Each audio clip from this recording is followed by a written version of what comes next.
Good evening, friends, followers, channel members. How are we all doing?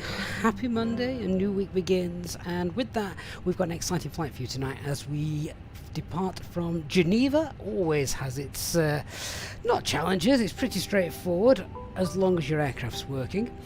Geneva up to Copenhagen. Hopefully there's going to be quite a bit of air traffic control as well online tonight as VATSIM is lit up. So without further ado, I kind of want to get straight in, up in the air, and our flight time today is about 1 hour and 40 minutes, so it's going to be a good long comprehensive stream for you this evening. So welcome everybody just joining us, coming on board. Big welcome as always to our amazing Easyjet Sim Pilot channel members. Good evening DC, BMLOC, good to see you.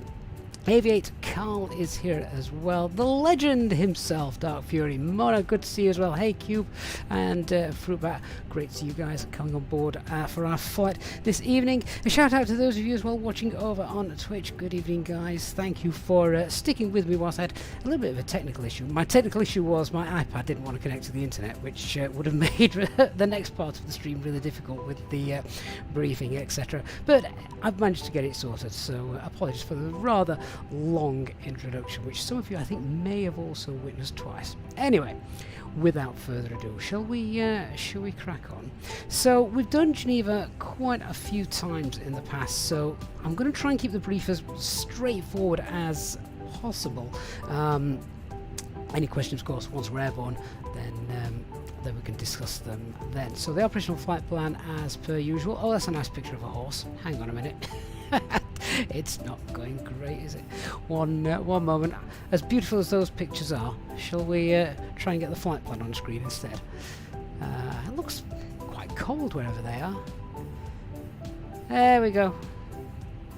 Wonderful. Right, there's the flight plan. Shall we crack on with that? Hey, Organ Aviator, good to see you. All right, so OFP, let's have a quick look at the important stuff. Just over 15 tons payload. Hamburg is the alternate tonight, cost index of 4, that's the norm. Little tailwind, that's probably not going to make too much difference to us this evening. So a planned takeoff weight of around 66.5 tons. We're underloaded by about 1.5 tons as well. 1 hour 41 minutes is the estimated en route time. Shear rate looks good, it's under 1.8, so that's all fine as well. Operational flight plan then has us departing 22, arriving 22 left in Copenhagen, 686 miles, and plug fuel is just over 7 tons, about 7.3 tons, which is obviously absolutely fine. We'll have a look at the weather, see if we're going to take any more than that. We can take in a couple of extra tons if we need to, so we're not going to load anything we don't actually need.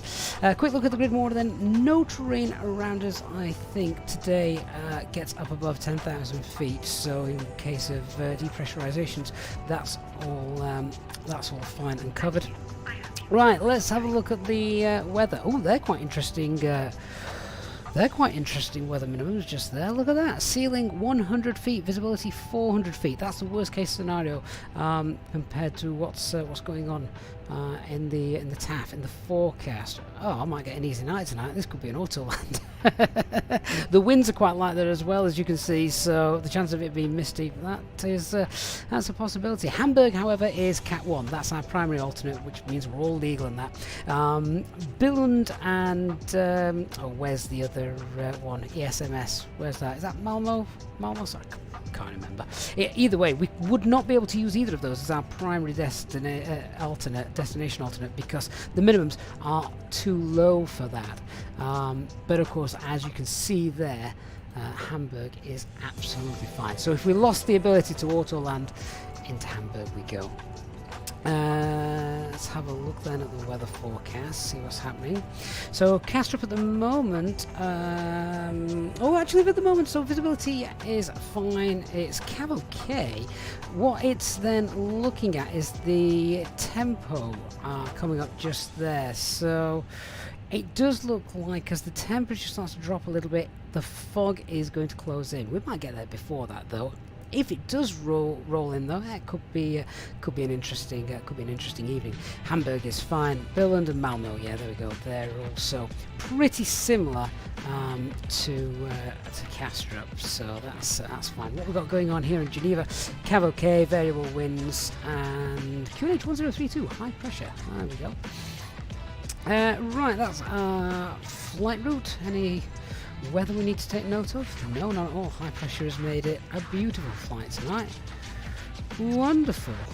Quick look at any NOTAMs, anything that's going to upset us this evening in the sim.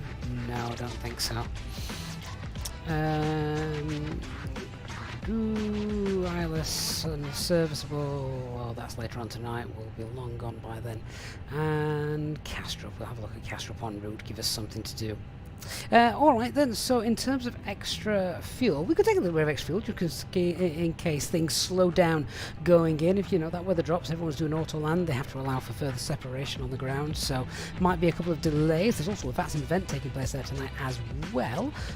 So let's take 8 tons, and that should be more than enough. Okay. Let's quickly look at the charts before we get in. So we're fairly happy with Geneva, aren't we? We've done Geneva many, many times before. So this is the departure chart that we've got. The Molus 4 Alpha departure, transition altitude 7,000 feet, a straight out left turn at Pazzeri, however you want to pronounce it. That left turn begins after passing 7,000 feet, but not before 8 miles from the Geneva VOR. Where the turn occurs between 8 and 10 miles, max speed 220 knots. Okay, and our initial climb is flight level 90. And we've also got the MSA, the minimum safe altitude around Geneva is 7,000 feet within that 10-mile radius. Outside that 10-mile radius, then it increases obviously due to the terrain, 10,600 feet.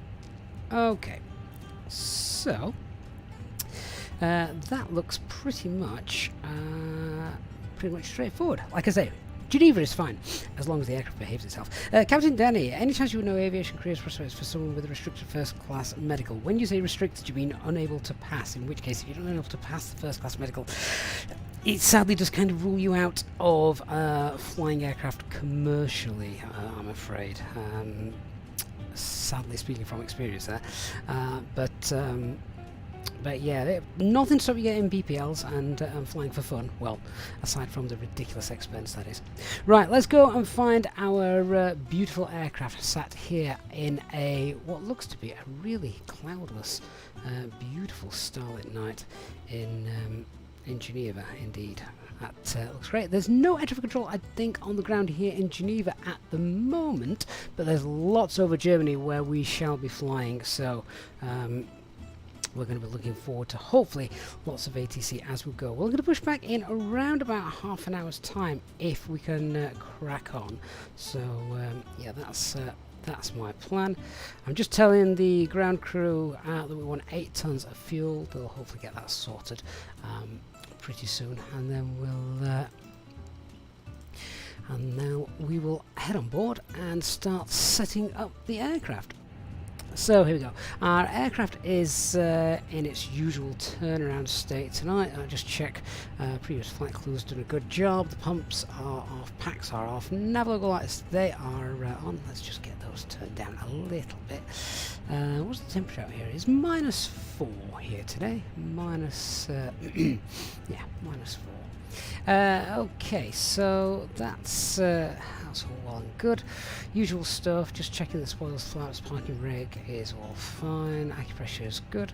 Right, let's grab the latest weather. I'll also tell the cabin crew that they can start boarding, and we'll start getting people on board. Latest weather will come from the tablet then. Let me just grab this.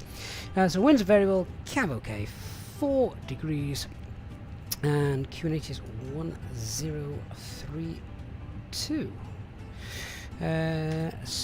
No significant changes. That's fine. Alright, let's go through, settle this up. 1032. They should be monitoring the guard frequency 1215. Hey Mona, hey AV, hey Flyboy John, good to see you. 121.5. There we go. And make sure that's monitored. And switching panel, thrust levers, engine mode, master selector, they're all good.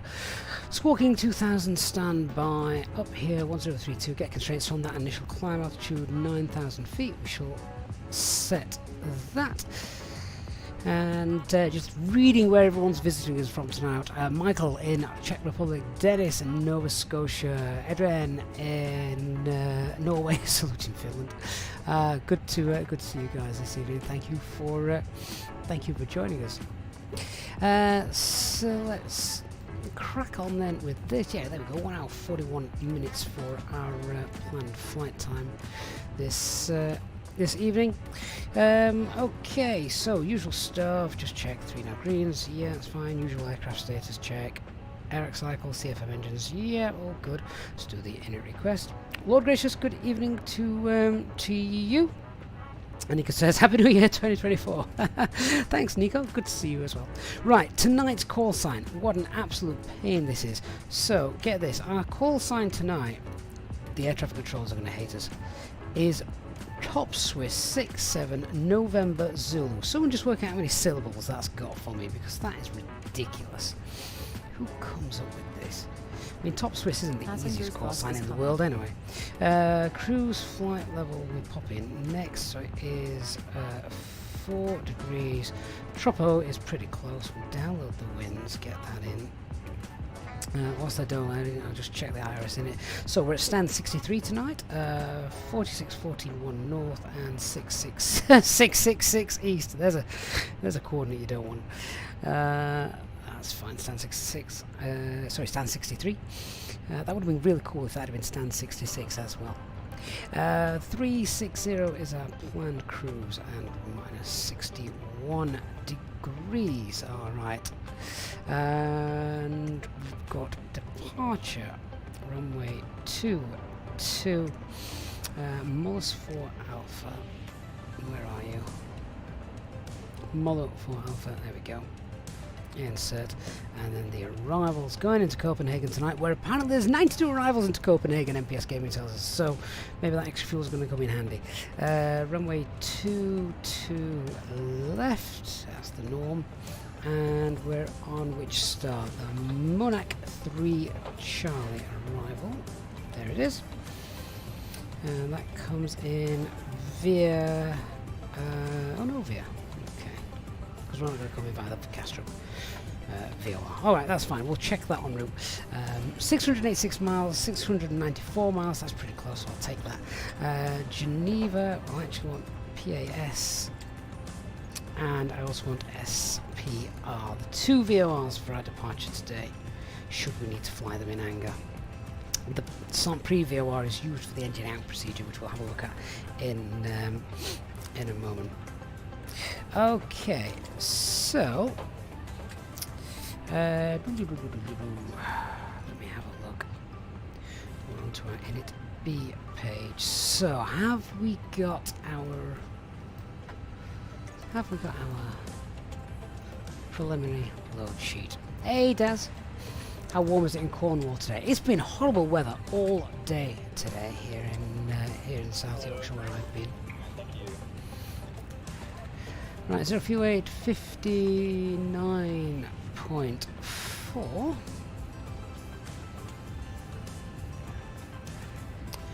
Pop that in over here then, 59.4 and 0 fuel weight CFG 33.3.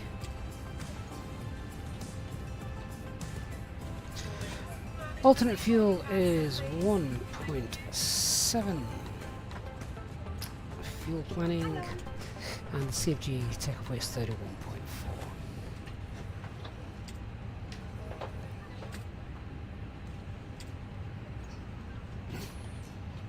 Okay, that's fine. We'll just accept that as well. Block fuel 7.4 and we're going with 8 tons. Takeoff weight of 67.2. Landing weight 62.9. That'll fine. And an extra 17 minutes of time. So if we need to hold, then you know we've got a good 50 minutes of holding time. Should we need it by the time we get to Copenhagen. All right. So with that, then let's do our takeoff performance calculations. Alright, so it is dry here tonight in Geneva. Usual flaps were 1, no need to force toga, anti-ice will be on, packs off, takeoff weight is 6 672. Takeoff CFG is 31.4. Scrap live weather. In section data, I think Bravo is the one we usually depart from here in Geneva, isn't it? Yeah, there you are. In section Bravo. And that gives us some lovely V speeds. 141. 141.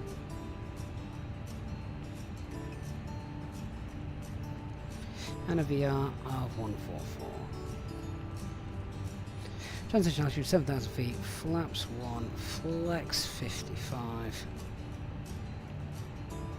And we'll have a look at our thrust reduction acceleration altitude on Sim Smart. So just grab that.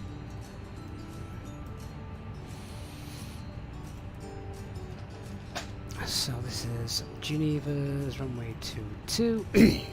Yeah, thought it was noise abatement 1 departure, so that's 2863 and 4366. Anyone that wants a copy of SimSmart, that is available to, you can visit the website and there's a link available in the video description. Engine out acceleration is 2366.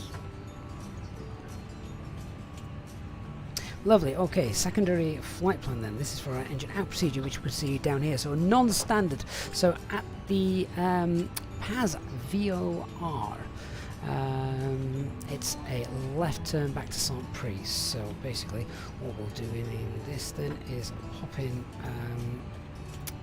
PAS.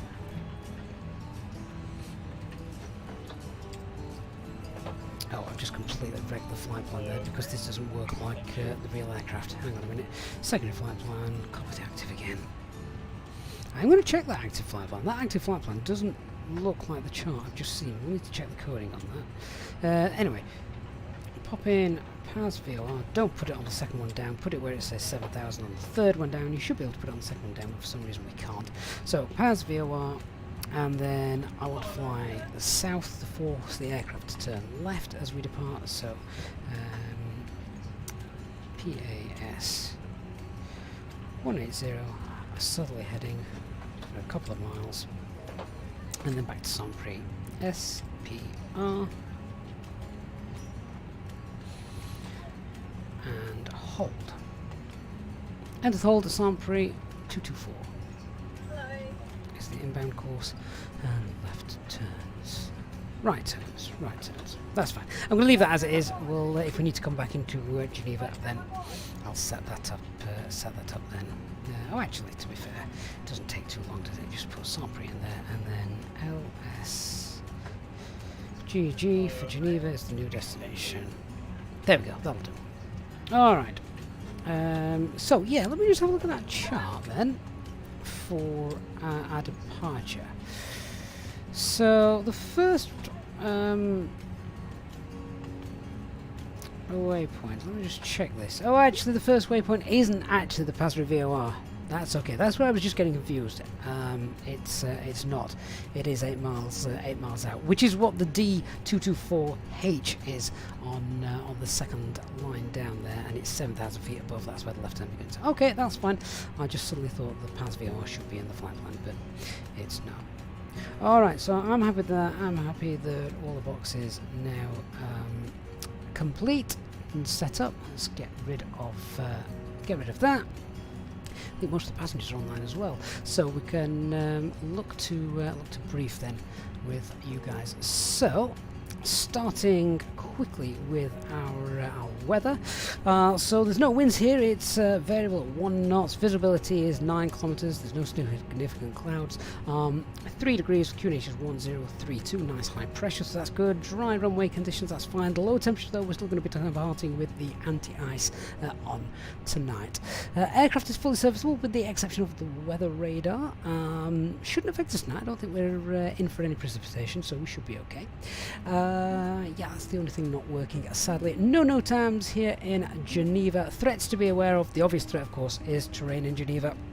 So we have got terrain to the well, to the north of us, to the west of us, to the south of us. The only escape route is back behind us as we depart east. So that is basically where our engine out procedure takes us, back to the Saint-Prix VOR. ATC Swede, good evening. Cheers from Sweden. We're slowly heading towards your neck of the woods tonight. So ATC Swede, thank you so much for a very generous 65 Swedish krona super chat. Good evening to you. Great to see you on board once again, ATC. Good stuff. Okay.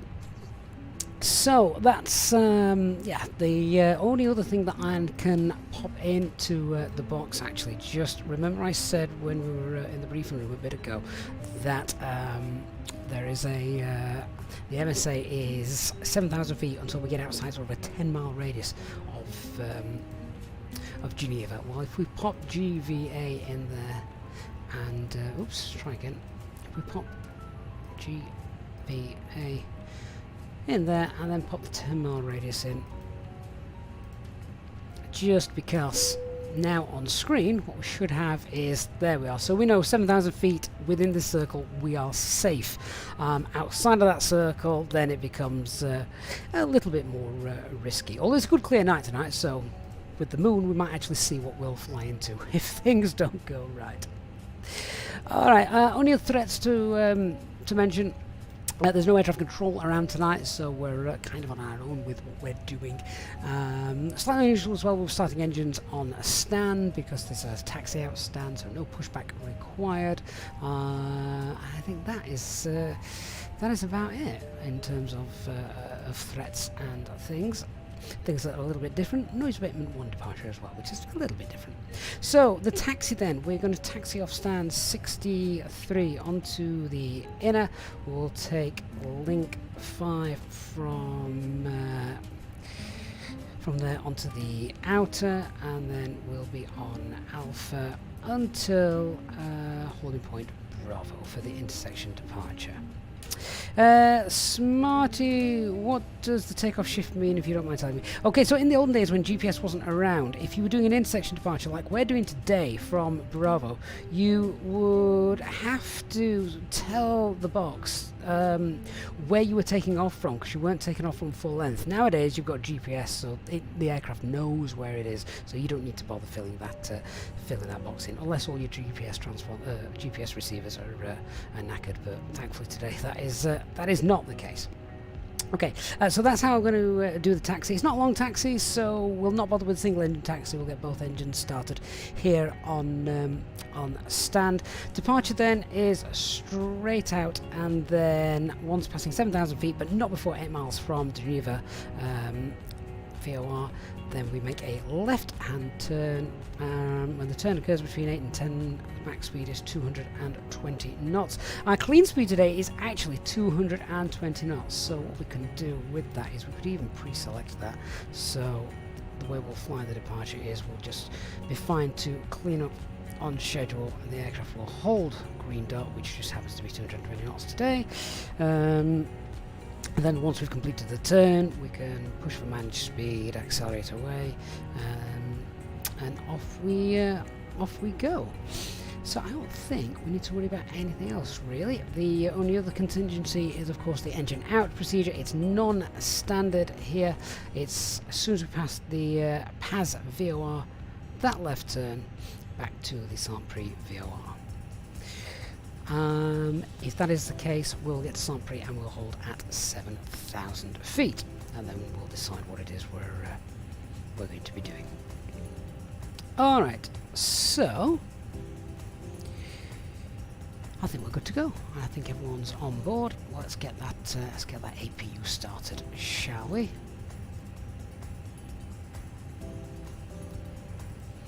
Mr. Watt, takeoff performance calculator do I use for the fly-by-wire aircraft? I use SimSmart, which there's a link to in the video description down below. SimSmart. Obviously not using it today, we're just using it for the engine out procedure, thrust reduction, acceleration, altitudes, etc. Hello? Hi there, Captain. All of the passengers are now on board. Okay, wonderful, thanks. We're finished here, so getting the doors closed and starting engines. Okay, I'll let the crew know and we'll get closed up as soon as we can. Hopefully this is the final load sheet. Yeah. Hi, Captain. Okay, we've received the load sheet from ground. There's the passenger count, the crew count and the total souls count. Plus yourselves, of course. Lovely, thank you. My pleasure. Right, wait for that APU up and running.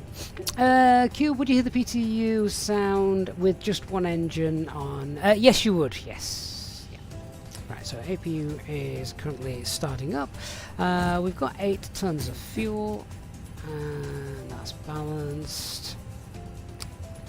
Great, right, let's get this show on the road. Quick PA to the passengers who may be joining us a little bit late. Ladies and gentlemen, welcome on board this Airbus A320 Easyjet flight from Geneva up to Copenhagen. Tonight we'll be flying at 36,000 feet. It looks like we've got really nice weather tonight. Clear skies most of the way, so you have to just sit back, relax, and enjoy the flight. We should be pushing back out of here on time and getting you to Copenhagen in a good, safe, timely manner as well. For now, though, seatbelt signs will shortly be coming on, so if you can sit yourselves down, get your seatbelts fastened, and the cabin crew can start preparing for our departure. Thank you. Excellent. APU is running. They can come on. External power now can come off. Give that a minute and we'll get the packs on. Final load sheet looks like it's here as well. So we've got a takeoff weight. Oh, I can't read that from over here. We'll have to jump into the first officer's seat. Takeoff weight 666. That seems rather. Is that right? Takeoff weight 666. Zero fuel weight 58.8. Have some people not turned up? 8 tons, 31.3. CFG is fine. Oh, we're a lot lighter than originally planned then.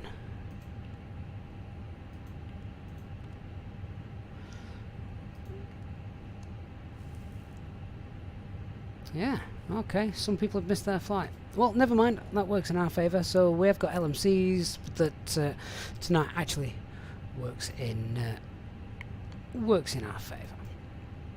Right, let's get on to Unicom as well then. Before we do that, just check I've got all our doors closed, and we're going to start engines on stand.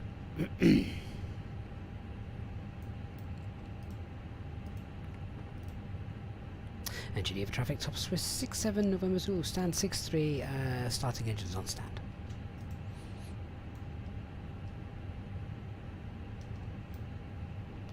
Right, so we'll get our beacon light on.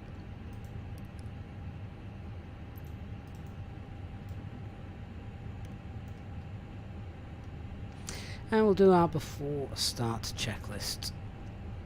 Just before we do, seatbelt signs of course.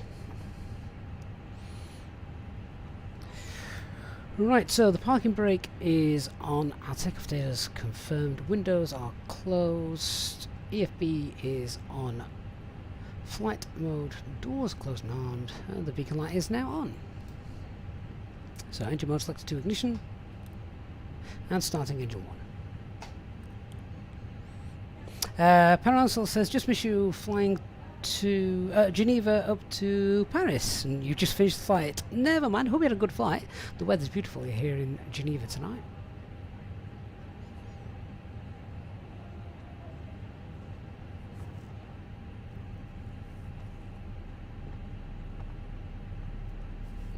Beerlock, you've read you should start the APU right after connecting the ground power. No, the idea is not to use the APU. Now, of course, things were different during COVID times.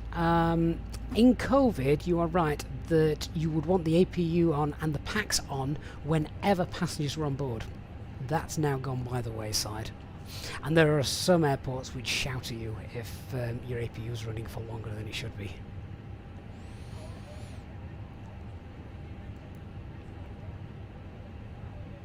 So just watching engine 1 start now.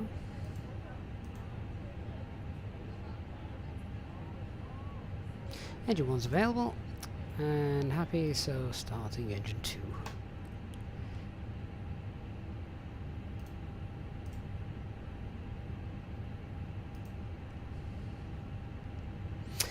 CCAM app, hello. Thank you for joining us tonight. Nice to see Aeroflot there. I've not heard any comms from them though.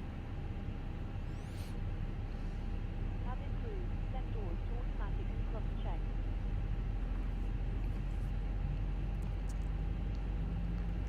Ah, Oliver, that would be telling.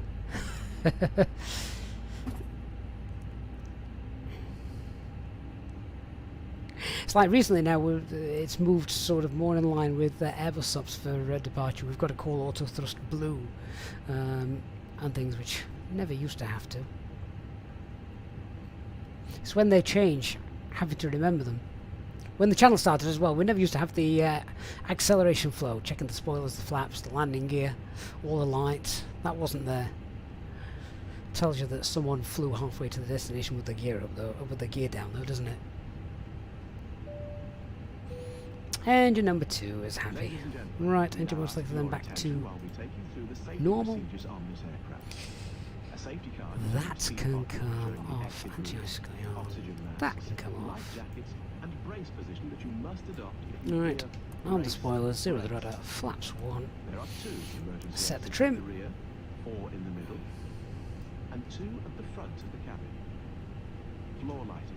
And the afterside checklist. Anti-ice is on, ECAM status is checked. Pitch trims 31.3, rudder is neutral. Flying Teenager Hammer, why when you push the APU start do you need to, you need to wait a few seconds to push the APU start after pushing the APU master. It's to allow the flap to open. It's about 3 seconds. Hey Elliot, good evening mate, hope you're doing well. No, we've definitely just arrived. Sorry, we've definitely definitely just about to start departing. Does that make sense? Put on your own before helping others. If we land on water, take the life jacket. Alright, we'll do a flight control check while we're here. Full left. Pass the tapes around your Neutral. waist. Full right. Click together. Neutral. And pull the strap Full up. to adjust. Neutral. Do not inflate it Full to the down side and again. neutral. Rudder. When outside, Full right. inflate by pulling the toggle. Full left. If it fails to inflate or And needs neutral. topping up, Tony, I do use Fenix GSX, yeah. there is a light and whistle for the traffic. And Geneva traffic. Top Swiss 67 November Zulu to the Aerosoft that has just pushed back. Are you ready for taxi? Open and seatbelt fastened. We wish you a pleasant flight with Easyjet. Are you on frequency? No.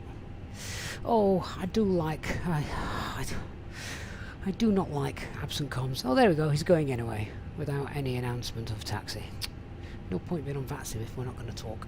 Master caution. Right, we can cancel that. Disregard.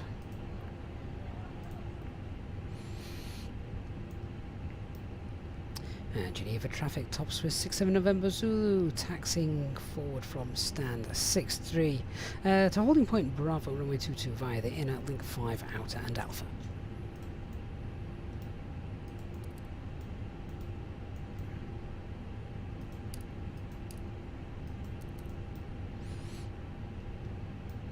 Right, let's go.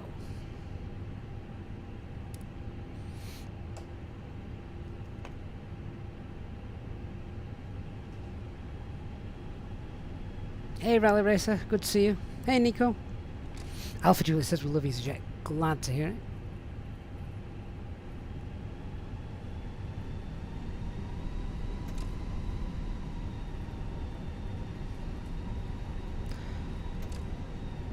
Right, so as we move off then, just check our usual PEDS check.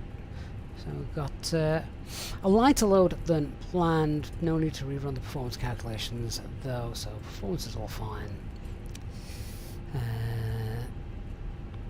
Engine out procedure is non-standard, it's Saint-Prix left turn, sorry, at the PAS VOR it's a left turn to the Saint-Prix VOR, hold at 7,000 feet.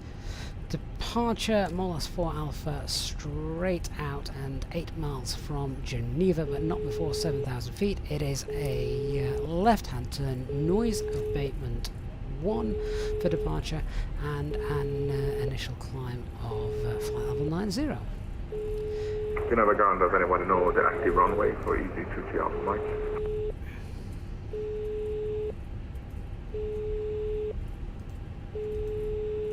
Hello? Hi, Captain. The cabin is secured for takeoff. Lost this calling for information. Runway 22 is your active. That's fine, Roger, I'll call when ready. No problem. Yeah, just having a quick listen as to what's going on the ATC comms, as we've got no ATC around. Geneva traffic is equal for Alpha taxiing to runway 22 in out. I'm just waiting for the camera crew to sort out themselves, and then we'll get a ding from them at the bottom right and clear the ECAM.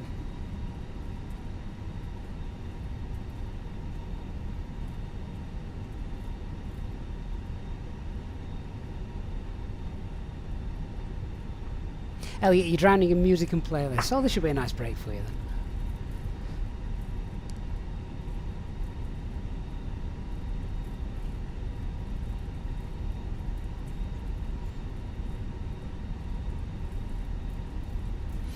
Riley, I've never tried Pilot's Life. There's a few sort of career apps for Microsoft Flight Simulator around, isn't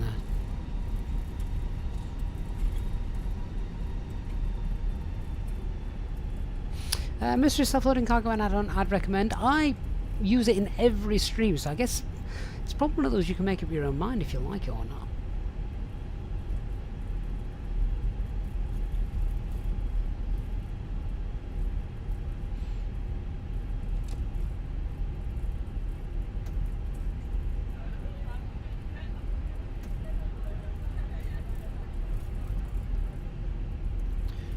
So I think this is Bravo coming up, I think.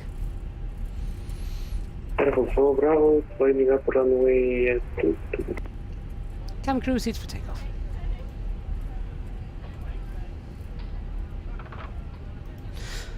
Okay, taxi checklist, flight controls have been checked, flap setting is config 1, FMA climb up blue 1, FD2, 9,000 blue, radar and predictive wind shear is on, ecam mode, takeoff no blue, EFB is stowed and disconnected. Easy-2T Alpha Mike, push and start from stand 3 feet.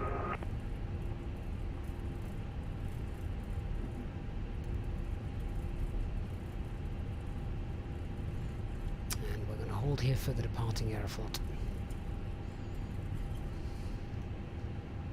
Geneva traffic top Swiss 67 November Zulu, holding at intersection Bravo runway 22, and we'll line up behind the departing Aeroflot behind.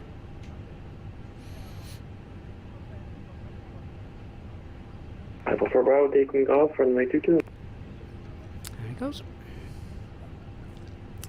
So if you've enjoyed the stream so far, guys, please do hit the like button. It makes a difference to the channel, it really does. So thank you everyone that's already done that for us. Okay, so whilst we're stationary, we turn the taxi lights off, that way it doesn't sort of interfere with the aircraft taking off, etc. Here we go.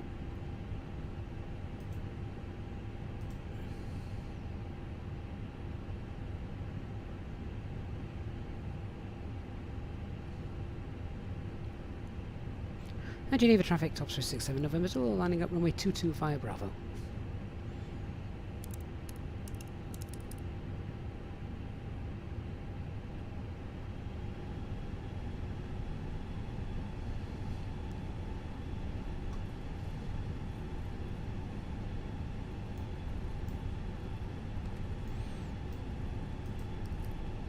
Geneva traffic is 344 Alpha, holding short of Bravo. And the lineup checklist. So cabin is secured. Takeoff runway is runway 22 via Bravo. TCAS tier RA packs 1 and 2 are off.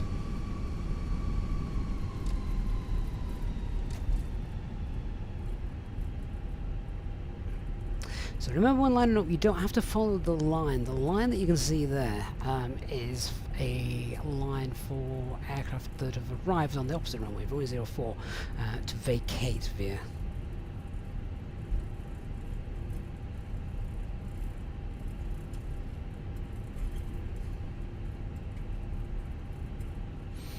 Okay, so we'll just give that aircraft that's taken off another minute or so. We've got him on TCAS, he's about 5 miles out. So we're just holding for that traffic. Elliot, I heard on the grapevine that Exeter Airport could close in the next 4 years, so oh no. I must admit, it's not an airport I know that much about, Exeter, Elliot.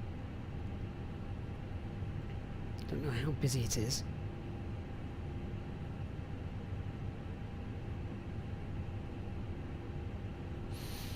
And Geneva traffic tops for 67 November Zulu is now departing runway 22 Nolus 4 Alpha.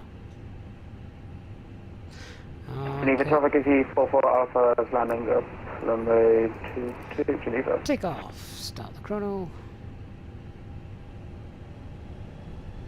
50% and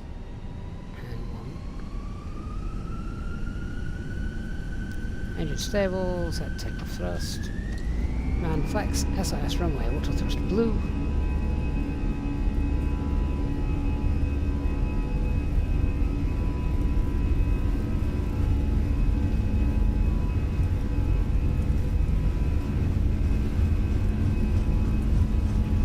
Knots.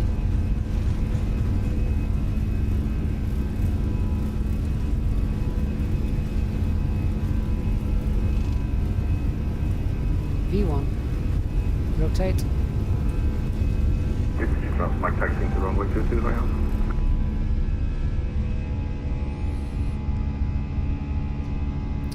Positive climb, gear up. Nav.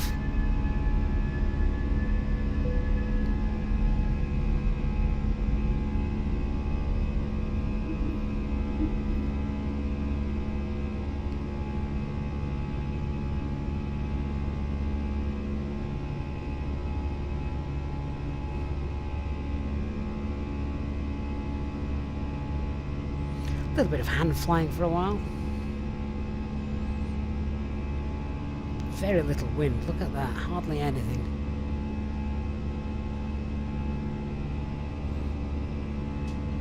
Okay, thrust climb SRS. Remember it's noise abatement 1 tonight.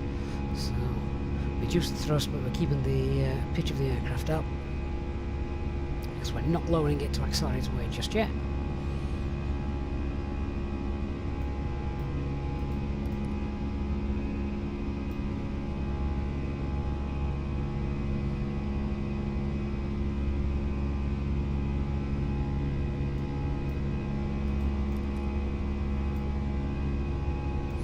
Packs are now on.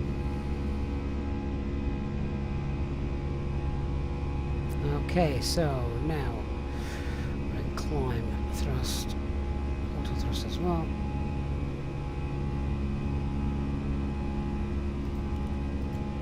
Flight level 90, standard pressure is set.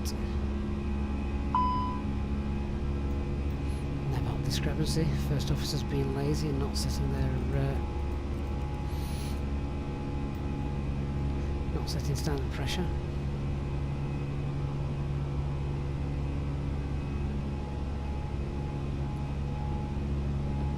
Geneva traffic is E44 Alpha taking off runway 22.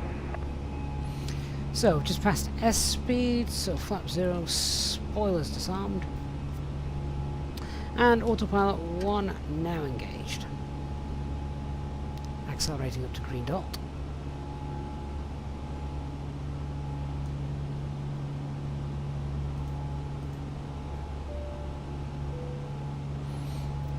Cabin crew released.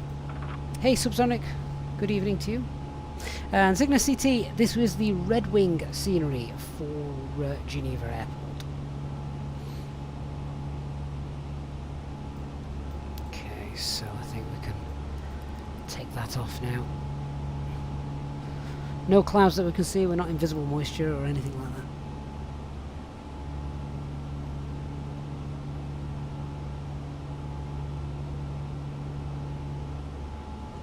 So as we hit 7,000 feet, so begins that left-hand turn. And we can check spoilers, flaps, gear. And we can turn off all of our lights now. Just leaving the strobe and beacon lights on. Nav logo lights on as well. Bravo holding course for runway 22. DJ Arch, when you take off, do not take off at full throttle. Not if you can help it, DJ. The idea is it saves wear and tear on the engines. While the seatbelt sign is on, we recommend you keep your seat. Okay, no ATC around, so let's continue our climb. We'll flight level 250, or pull for open climb, so thrust climb, open climb 250 blue. We're above the transition altitude, so we'll set standard pressure. And oh man, look at that! How gorgeous does that look? Lining up runway 22.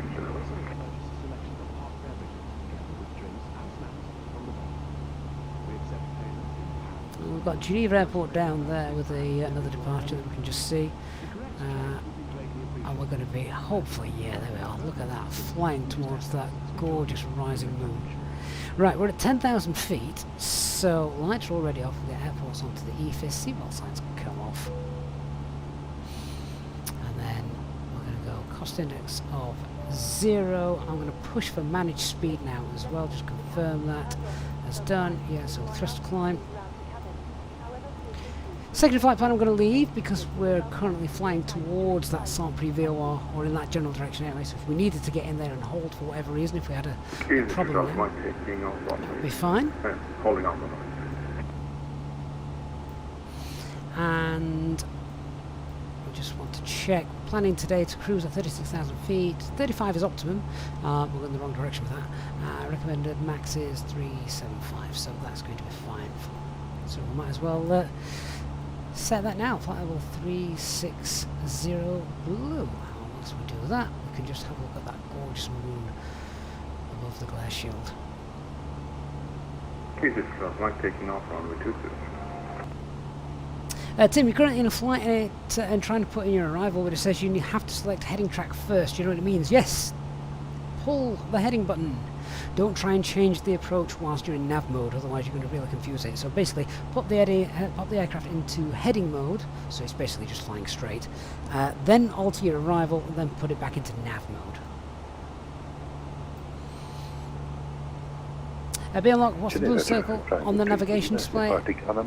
This is 10-mile radius around Geneva Airport, where the MSA was 7,000 feet. Outside of that, you know, if we'd have had a problem on departure, then the MSA, minimum safe altitude, becomes much higher because we've got the terrain around here. Oh, I should probably have taken off with the terrain radar on, to be fair.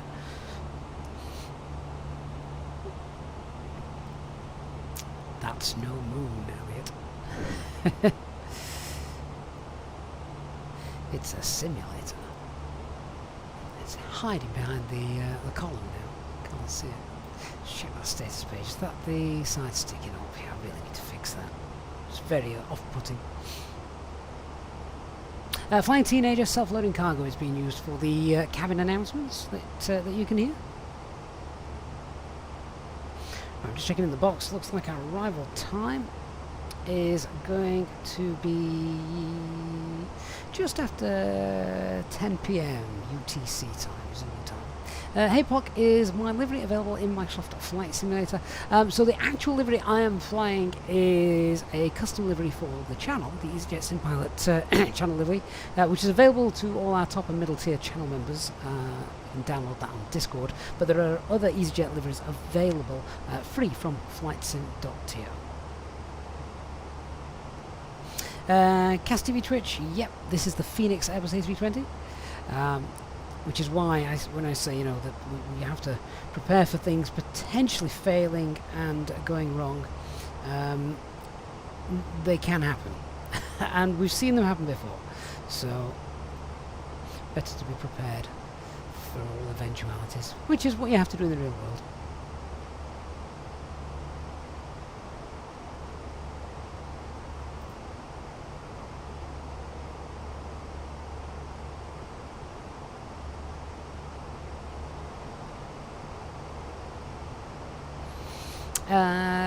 Is there a fly-by-wire version of our livery? I think there is. I'm sure Dark Fury did both fly-by-wire and Phoenix aircraft. Dark Fury, our scenery livery creator. Where's that mode? Oh, there it is. I'm just gonna. That is just a gorgeous picture, don't you think?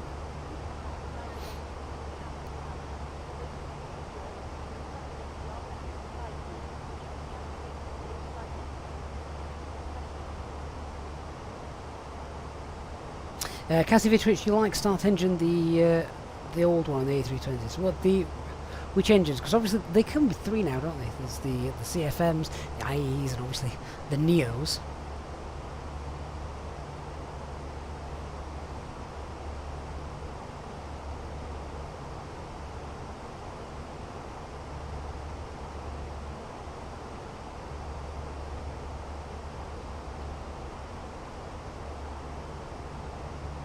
Absolutely loving that view. Right, we'll sit back and just chill for a little bit whilst we're in the climb. As I say, air traffic control will be upcoming, I think, on our flight this evening. So, hopefully, that will be around pretty soon. Subsonic, is this an event? Well, there is an event going off in Scandinavia tonight as we head towards Copenhagen. I think air traffic control is currently alive on the VATSIM network over Germany as well. So this is almost like a calm before the storm, I think. Just having a look now. So if we have a look at ourselves. Right, here we go. Hopefully this will show. So, this is the VATSIM map.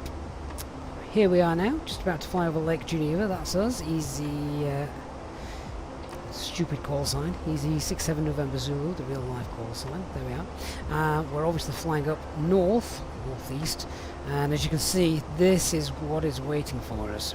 So if that's going to be there for the next hour or so, then that's going to be really, really great. For 8, I think is to start from stand 8.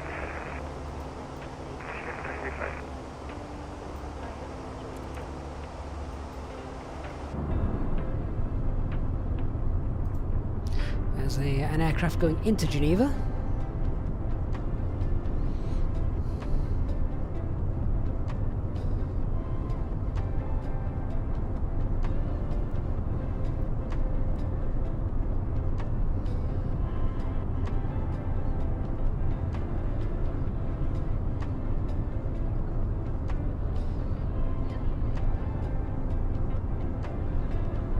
Organ, I can't actually remember that where that was from.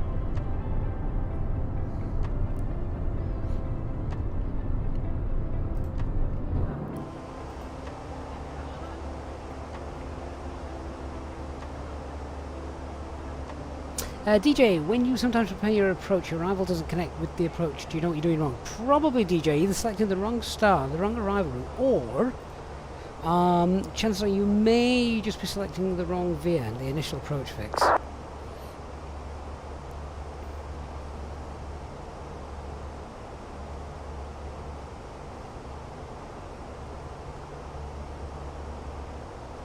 Marlin TV, yep, this is the Airbus A320.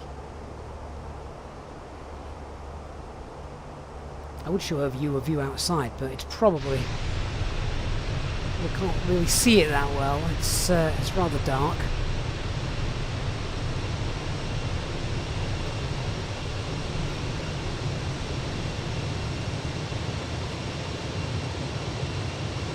And there we are.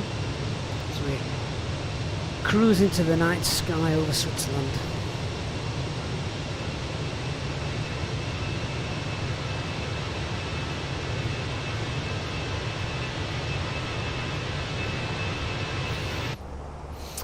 Look, can I explain the difference between LNAV and VNAV, or what they are? Okay, well, LNAV and VNAV is really more of a Boeing phrase than Airbus phrase, but basically, LNAV is your lateral navigation, that is left and right, and VNAV is just your vertical navigation, that's up and down.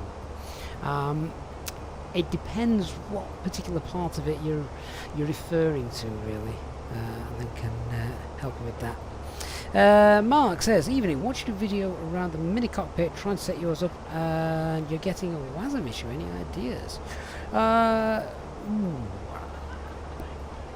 you got the WASM module installed in your community folder? That was the sort of first thing that came to mind. I'm not, as I said in that video, I'm no expert on MobiFlight or anything like that. But if you are having issues, Mark, do join our Discord server, because there are people on there that can really help you far better than I can. Marlene, are we doing a realistic flight plan, or did you use the world map to program it? No, I never use the world map. I always use SimBrief, which can get some of the flight plans actually sort of from Eurocontrol, so they're pretty realistic, if not the actual routes that the aircraft fly. Flying Teenager, which separation distance do you need to keep between other traffic, for example, traffic in front of you? Okay, so Flying Teenager, that is 5 miles and 1,000 feet normally. There are exceptions to that rule. So on approach, for example, depends what kind of aircraft you've got on approach, but that can sometimes be reduced to down to 3 miles.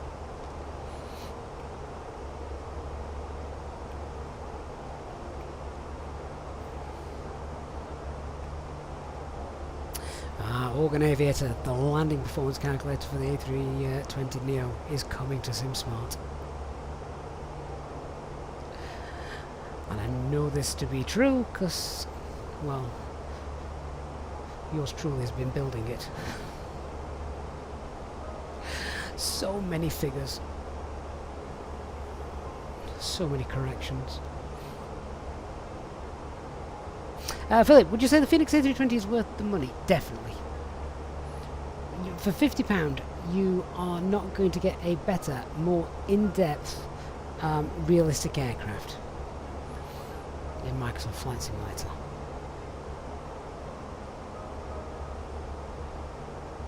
Hey Remy, good to see you.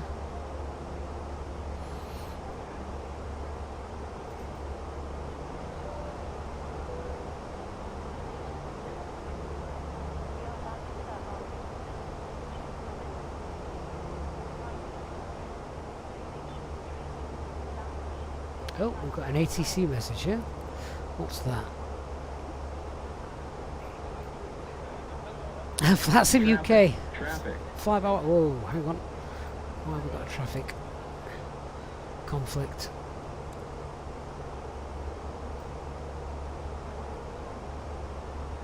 Is that this aircraft here?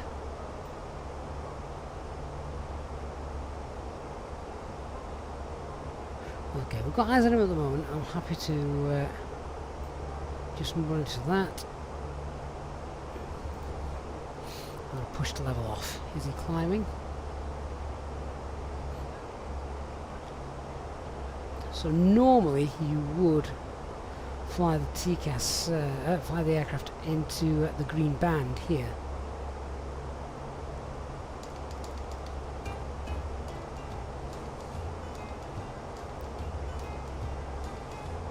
I don't particularly want to get this close.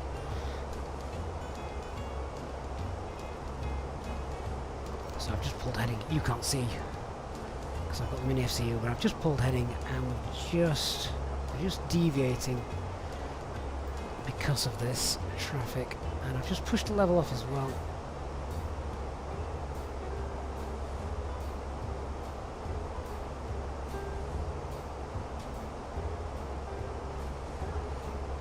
He doesn't appear to continue climbing, so let's pull back for open climb and get out of his way. Thrust climb, open climb.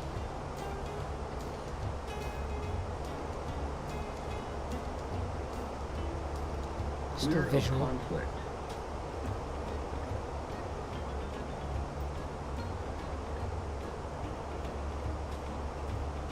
Clear of conflict. Okay, I think he's leveled off. Where's air traffic control when you need it?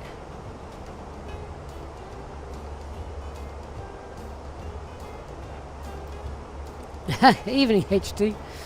How are you doing? Okay, so what we're going to do now, I'm going to go direct Locta.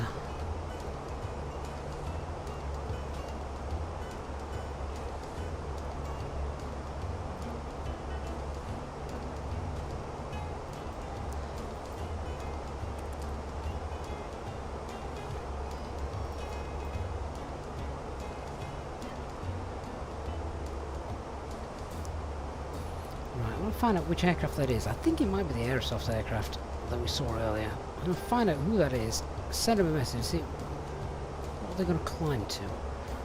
What's their plan? Does look like he has leveled off because I can't see him. Doesn't look like he's climbing.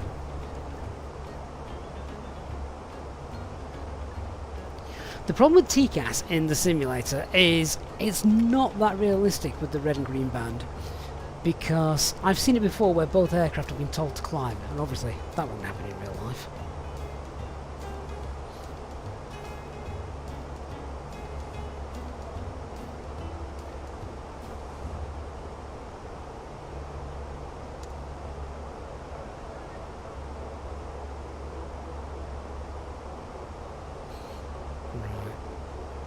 I think we've avoided them now.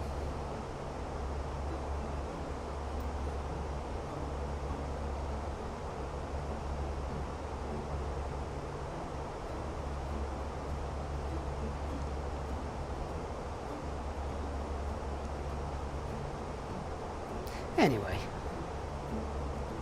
Yeah, it doesn't look like it's climbing, or if he is climbing, he's climbing much slower than we are. We're 1,500 feet above him.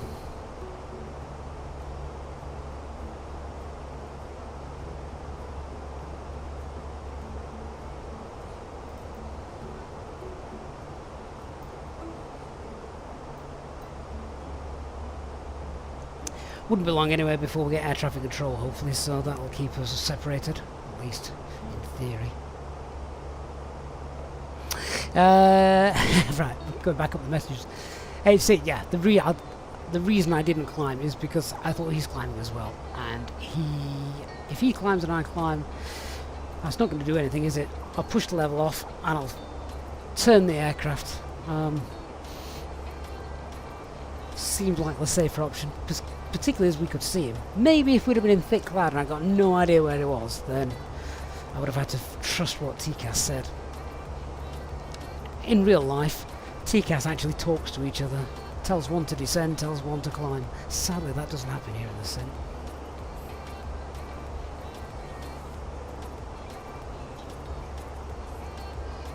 If it was reliable and you knew it was reliable, obviously you could just follow it all the way.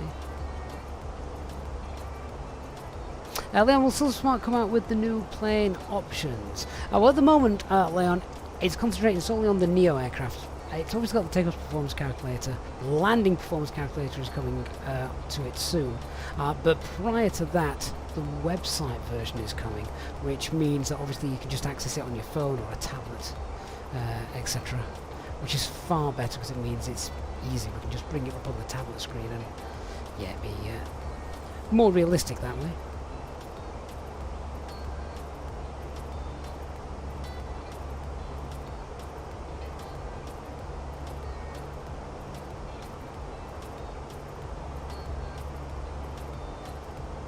Right, 1,000 feet to go.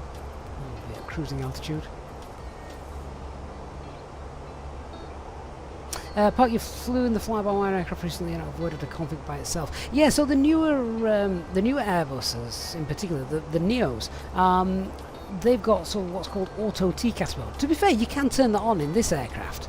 How do I get out of this? There we go. Oh no, go away. If I go into the, or it might be the Fenix plug. If I go into the sim settings, airline modifiable information. Yeah, auto TCAS. You can turn that on. So if auto TCAS had been turned on, because the autopilot was on, it would automatically have put the aircraft into the green band. Whether that would have been a good thing or not remains to be seen. But yeah, the new aircraft do it as an option.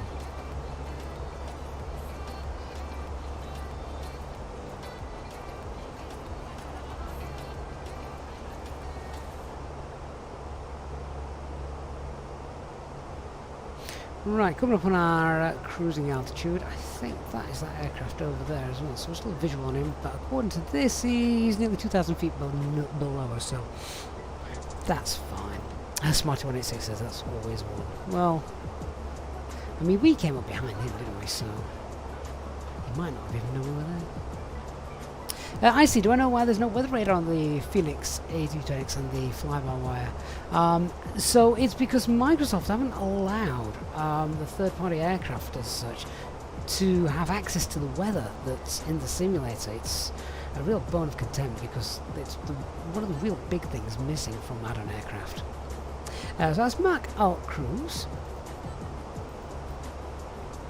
So we'll set that to down there and get the cost index back up to 4. And we'll have a look at the SD pages, make sure nothing looks strange. Remy, oh, that is a great question. Is it Fly Tampa? Did Fly Tampa do Copenhagen? I think it might be Fly Tampa. I have so many, it's difficult to keep track.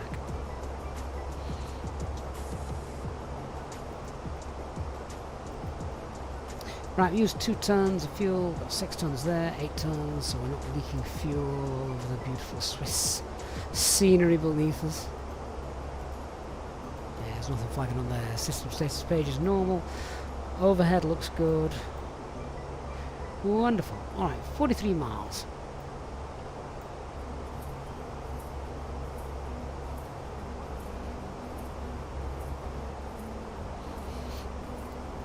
HT says most of the COs, most of their COs, don't have autopilot TCAS, so you have to react yourself. Right, well, once again, this may be becoming an issue because I can see this aircraft here. Look. 1,000 feet. We'll see what happens. if it sticks at 1,000 feet. But we are about to collide again. It's about 10 miles out. So let's just start looking. Can we get a 3.8? Oh, that's a max. We could drop down to 3.4.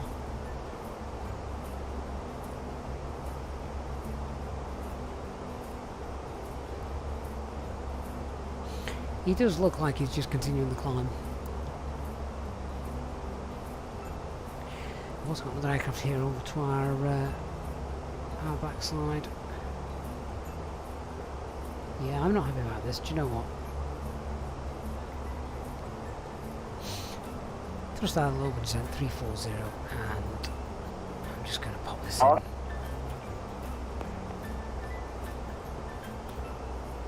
Open descent 340 blue. Let's just set that, and then we'll stick a couple of 1,000 feet beneath them both.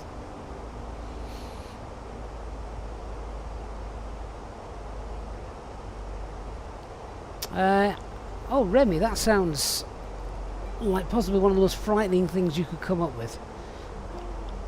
Says his first officer passed out last month. It's so strange to think that pilot incapacitation isn't that unusual. I mean, okay, it's rare, of course it's rare, but it's something you don't read and think, oh my god, that never happens.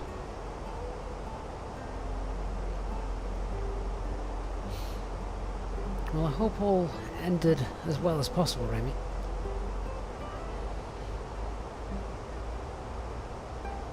BM, do I know the reason for them not allowing the third-party aircraft? Is it some legal issue?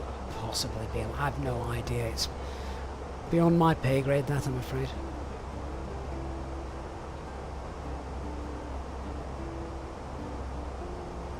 Alright, there we go, Mac Alt Cruise. Oh, we're flying flight level 340.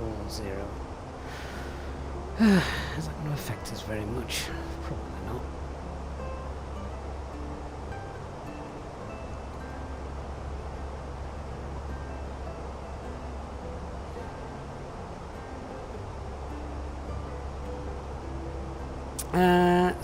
So if we fly 2,000 feet below, it's going to add 7 minutes to our time. No, it isn't. It's going to add 1 minute to our time. And 7 kilograms of fuel to our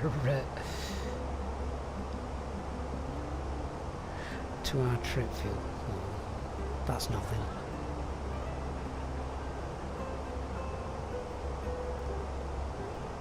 Oh, Elliot, I'm sorry if you've not heard, mate. My FO is sadly no longer around. We lost him just before Christmas. So I'm now flying solo. But God bless him, he's sat on our kitchen table now. He gets in the way as much now as he did when he was alive, bless him. Which I kind of like.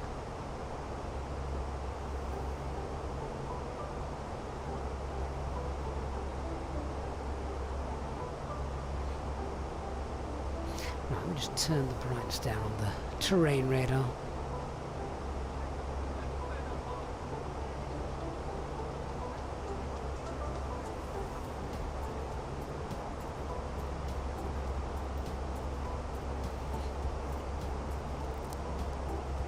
The strange thing is a couple of really close friends of ours and neighbours next door, they just got a puppy because they lost their dog about 7-8 months ago, and they now feel it's time to get another, and I've said no way, I can't go through that again.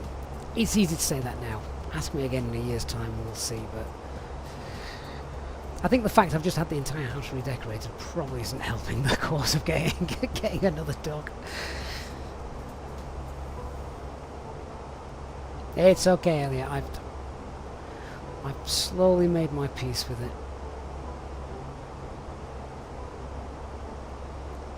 Right, we'll do a fuel check at Locta. What did we take? We took 8 tons, which was about...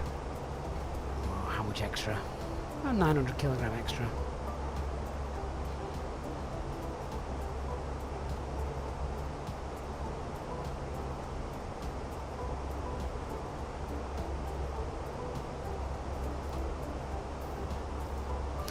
So, what should we have?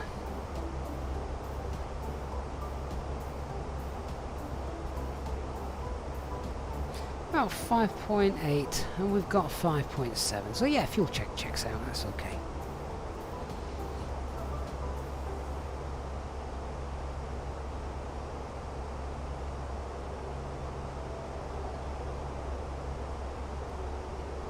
So let's have a look when we end up maybe in the boundary, what air traffic control is online for us.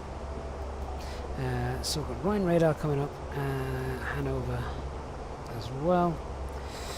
Let's just have a look, see what's happening up here. See if we can find ourselves.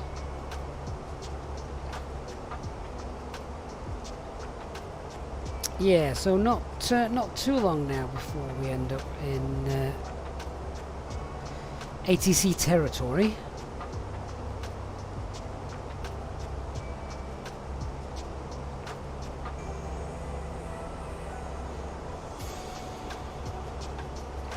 And I believe it's going to be Langdon radar, so we'll give them a quick tune, see what's going on. 13565.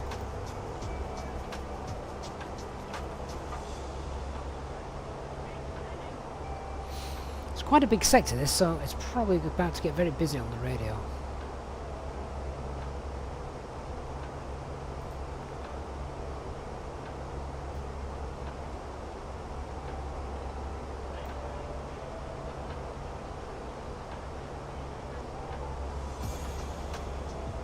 And radar south, your wing 78 Bravo, level 112, climbing flight level 19 of it. Wing 7 Bravo, Bravo Lagen, hello, identified, climb to flight level 240. Climb level 240, your wing 78 Bravo. So as we're about to cross into their boundary, I think, at Tedco. We could perhaps preempt that.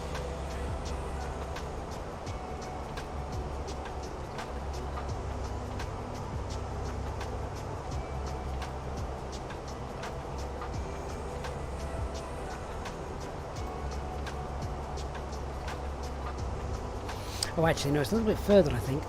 Might be in a few minutes that we enter their flight information region.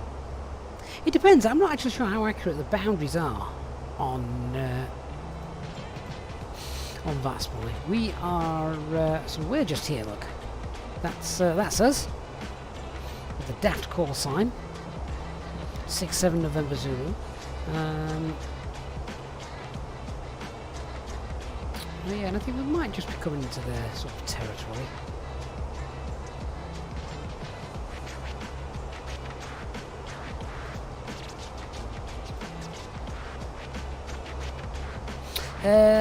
KTV, which runway did we use for takeoff? It was 22, runway 22.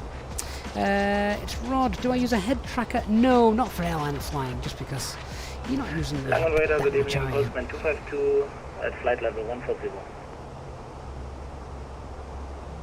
Remy, have you ever thought about Postman upgrading the PC? 2525, Not at the moment, quite happy with what we've got. Correction, Postman 252. Ah, my eyes don't work, sorry. Identified, climb to flight level 230. Hey, Flightbox, good evening to you. Climb flight level 230 for Postman 252.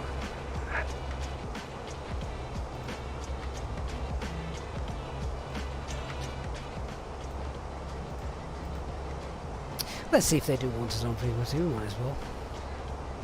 Atlanta Radar, good evening. Top Swiss 67 November Zulu, flight level 340, and we're inbound Harlem. South Station, you're not my airspace, but you're Unicom 122, that's what I... Roger. Your wing 78 Clearly the boundaries then are not accurate on that map. Well, never mind.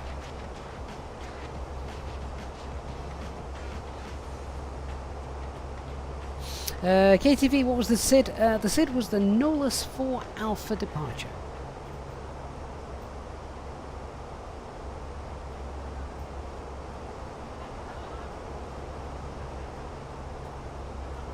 That moon rising looked rather beautiful, didn't it, when it came up over the Alps. What a gorgeous view that was.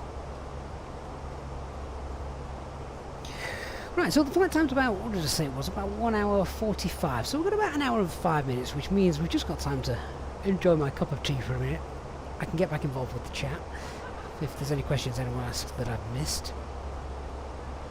And then we'll start looking at things like the landing performance calculations, we'll look at the approach, we'll look at what we can expect when we get there, etc. Hello? Sorry to bother you, Captain. I was just wondering if you'd like a drink. Oh, you've just read my mind. Yes, I'll have a tea, please. Of course, just give me a couple of minutes and I'll bring it for you. I'm very attentive on these flights.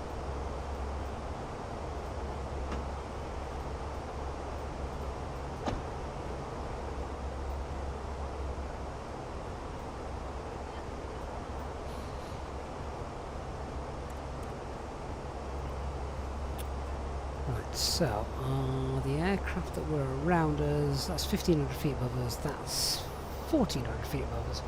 That's fine, we've just passed over Stuttgart, I think.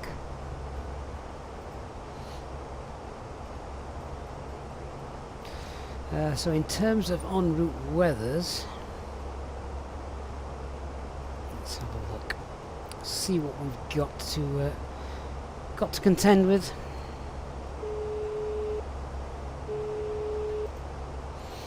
Hello? Hi, Captain. Your drinks are ready. They're in the storage compartment in our galley. Thank you. No problem. So that's not realistic.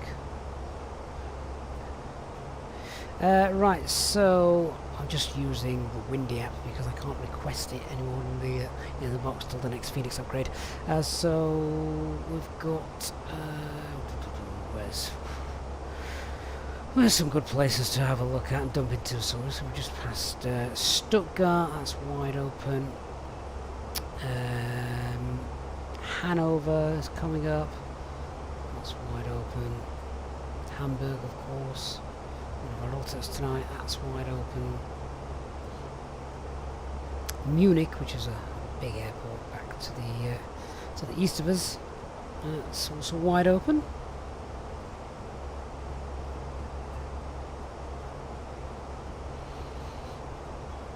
And obviously we'll just jump up to have a look at Copenhagen. This is looking pretty neat. No clouds detected, no significant changes, light winds, and visibility is fine. Okay, so we've done all this. We've done all the important stuff. Remy, do you think the weather radar will be implemented in flights in 2024? I think that all depends on it all depends on whether they're going to allow third-party apps to have access to that data, doesn't it? It's very will it or won't it. Hey Chewy, good to see you.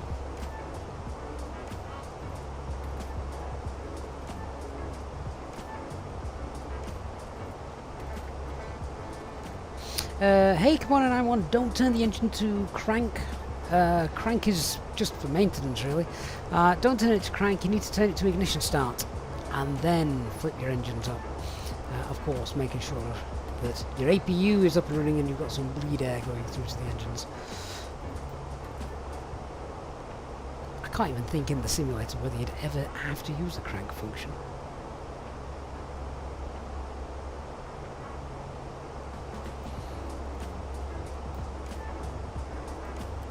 The ATC message coming through.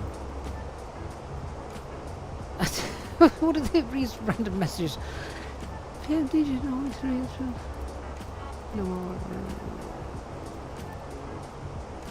Satan doesn't want you to know about the truth.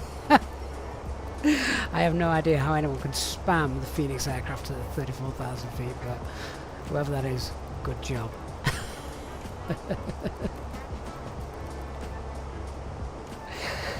Although if they want to get my attention, don't talk to me about Boeing.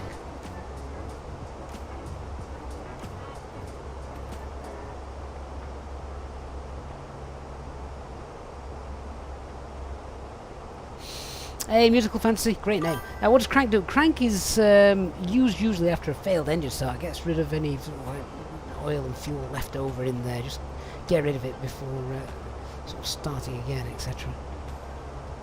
But not usually used by pilots, as I think the mechanics do.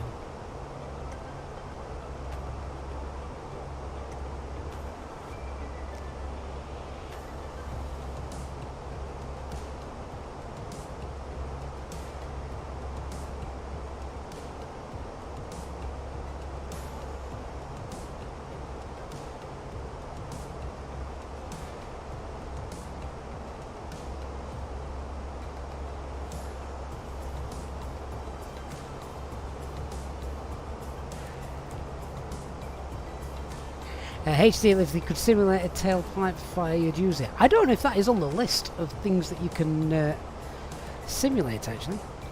KTV, what's the arrival time? Arrival transition and start. I have no idea. It's in the box somewhere. It's on the operational flight plan. What is it? Monarch 3 Charlie.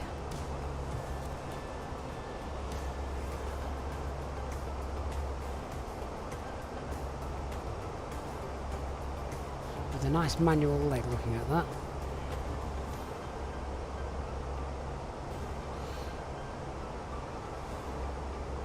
Yeah, that looks fine. Did say we were going to have a quick look at that, didn't I? All looks okay.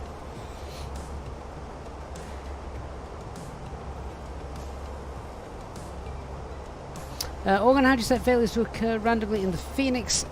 You go to the McDo menu, go to the config page, to the random failures page, and just turn them on.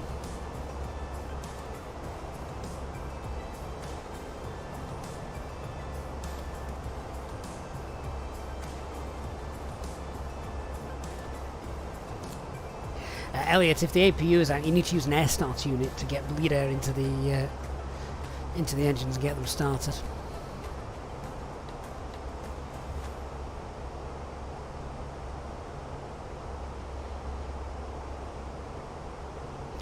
Right, what fuel we got?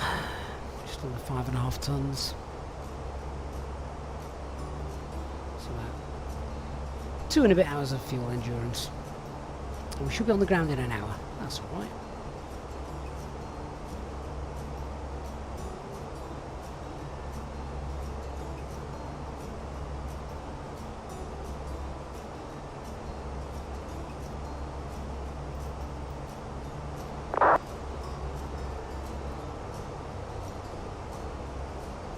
Craig, if you're thinking about buying the Phoenix, I would just go for it. If you're thinking about it, then you already know you want it. You won't regret it, I promise you. So many nice things in this aircraft. And everybody loves the failures.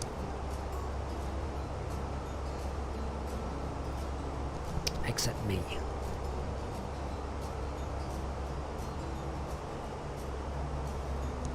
Hey, Flying Philippe, how you doing? Good to see you.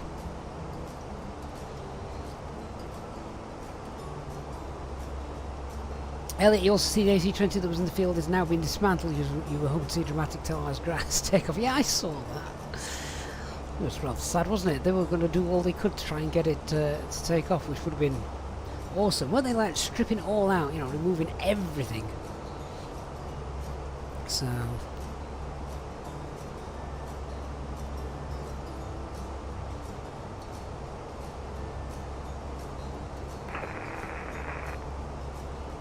I don't know if the Fenix aircraft actually simulates the crank function. I might have to test it.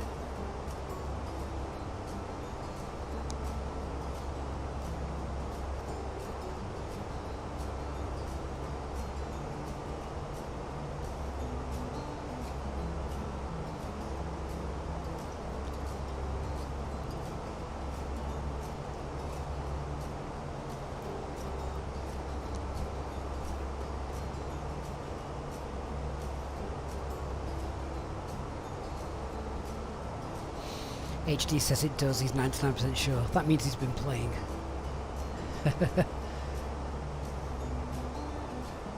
Organ, why is there a Qatar Airways A320 publicly available, but not other airlines make it available? It may be an old one, Organ. Or someone sold it to the highest bidder and put it on the internet.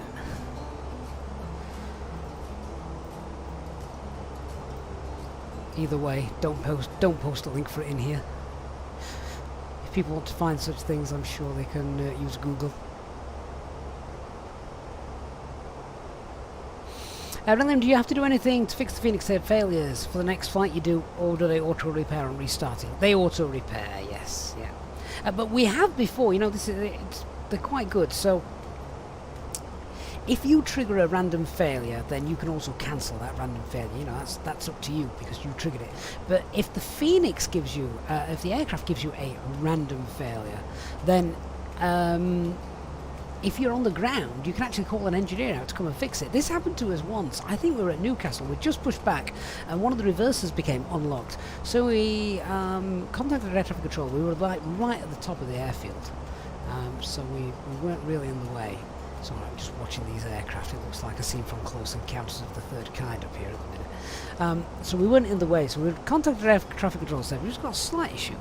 Are we all right to stay here for a minute? And they said yeah. So we called the mechanic, and they came. And 10-15 minutes later, they fixed it, which was awesome. It was something new and good fun. Right, Tika says we should be fine.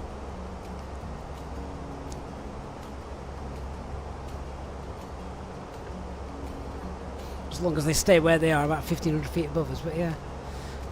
Honestly. It reminded me of the end scene from Close Encounters there.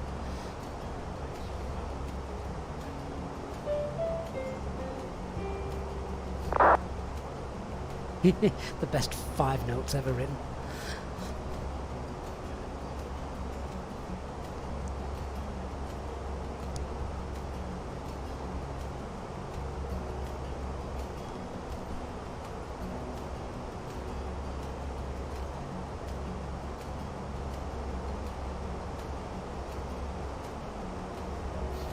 Over there? Looks like it, doesn't it? Anyone recognise it from here?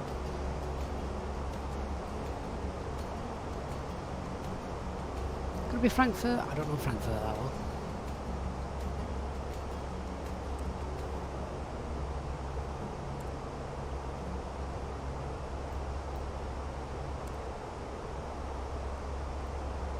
I thought Munich, but Munich's behind us to the... isn't Munich behind us?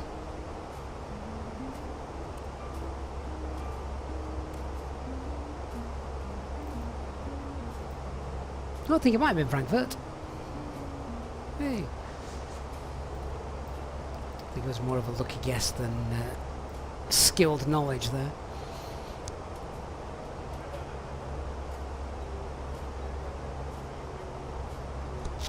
Hey, Wilco.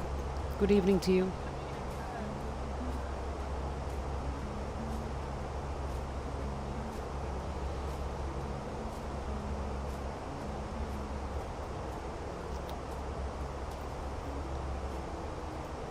Oh, right, let's just do some easy stuff. So, arrival performance calculations. How heavy are we? 5, 9, 60, 62. Let's call it 63 tons for landing then.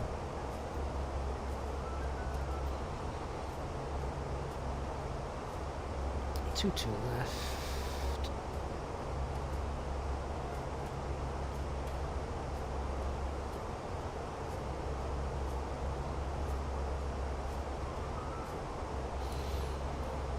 Right, so we can get in using idle reverse, that's fine.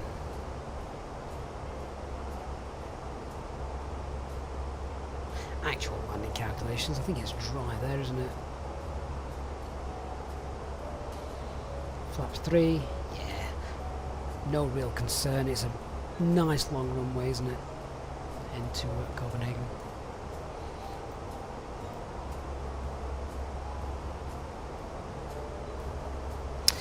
We'll go, no, I don't use a 4030, I use a 3060 GPU.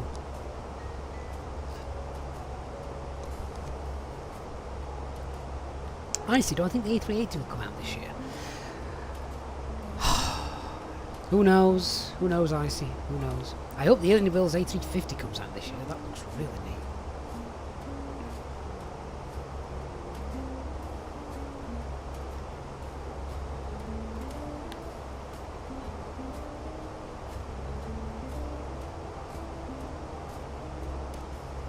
Tony, is it standard practice to land flaps 3?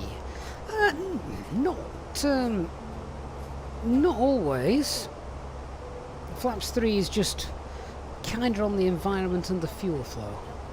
So if you can land flaps 3, then yes, sure, by all means do, because it's not as noisy, it's more fuel efficient, which I guess it means it's better for engine wear and tear. If you can get in using flaps 3, then do, but obviously if the runway's a little bit shorter or the weather's not in your favour and you're heavy, etc., then you might not be able to use flaps 3, you'll have to use flaps 4.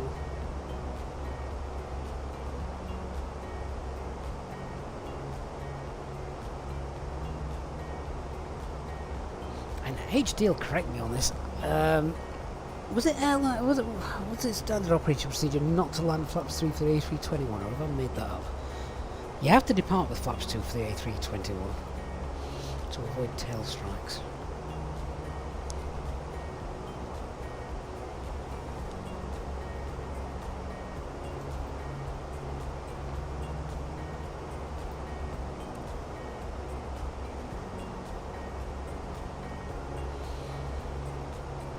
Apologies if you can hear me drinking my tea here, but you know, a nice chilled out cup of tea at 34,000 feet, that's what it's all about.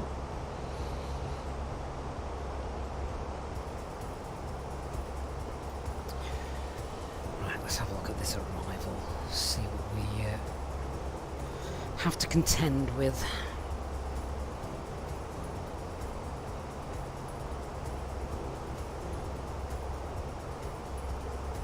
It is just changing now, can land flaps 3 and 321. Fair enough. You'd probably want to brief the potential of a tail strike. I would presume go around close to the ground, bulk landing procedures. That's possibly something to bring into the mind a little bit more should that need to occur. Right, Monarch 3 Charlie, let's get some information on this then. So, VORs available to us. We've got the code on VOR, speed 250, low flight level 90, green dot by Adobe, below 4,000 feet. Pretty straightforward. MSA is 2-1.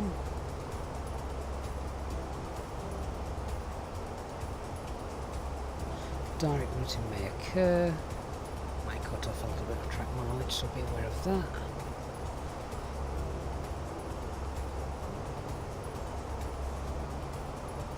Traffic. Where?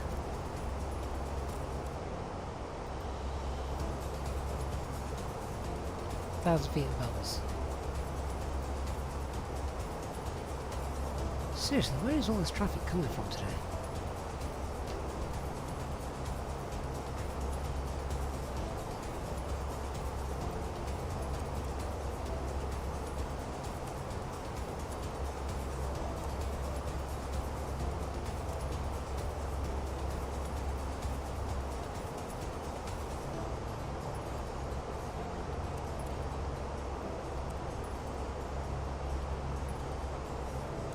Seems to have just dropped off our radar as well.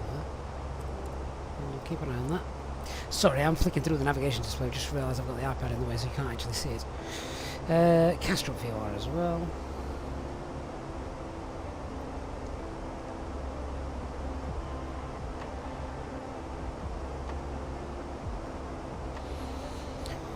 ILS identifier is Oscar X-ray Sierra. We might get visual approach, so or certainly vectored in. So just be prepared for that. Transition altitude is 5,000 feet. Platform altitude is 3,000 feet. Weather is Cat 1 stuff, so minimum is 208.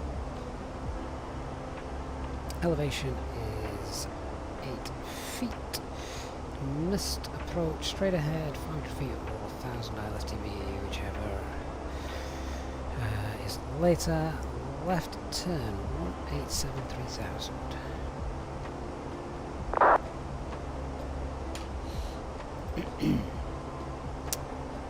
That's nice and straightforward, isn't it?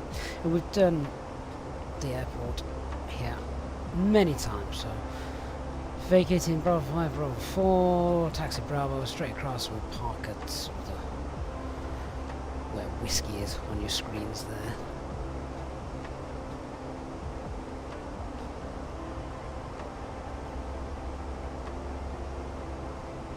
And it's a nice long runway as well.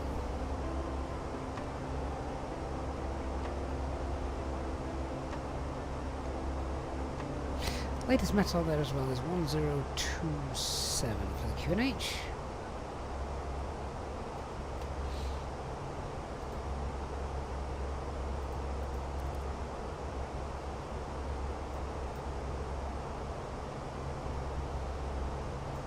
Ah, click spots, come on.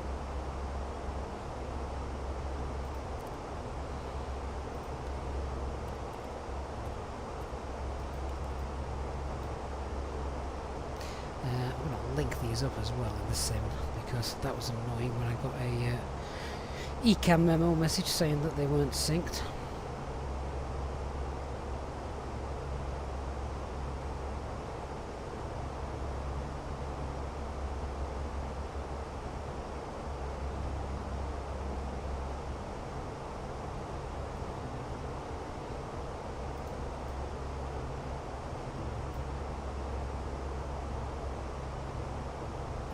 Elliot says the BAE 146 is an absolute favourite of his. I used to love seeing that aircraft take off and land. I think it looks amazing. Years ago when it used to land at Sheffield Airport when I worked there, that was definitely one of my favourite sights. Seeing a Ford-engine jet coming and landing at Sheffield Airport, which was essentially a carbon copy of London City Airport for anybody that remembers it before it disappeared. The control tower's still there actually, it's now an office. Wilco, what's the longest A320 flight? What is the longest flight the A320 could do?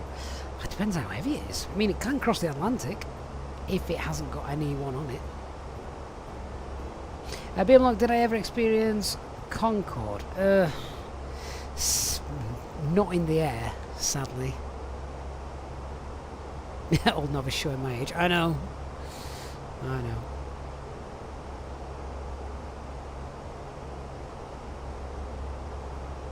Elliot says you've been lucky enough to crawl all over Concorde, repairing lightning strikes. That is awesome.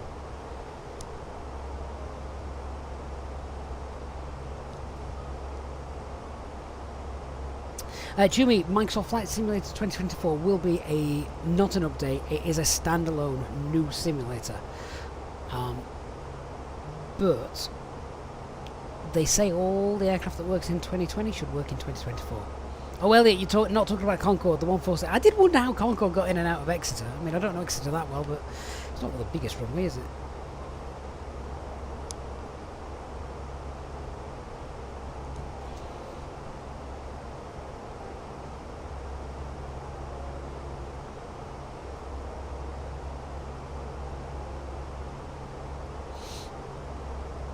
I did, Old Novice, you're right, I forgot about that. I have been emergency evacuated from a Concorde mock-up that they used to train the cabin crew on. God, that was scary. Who knew cabin crew could shout so loud?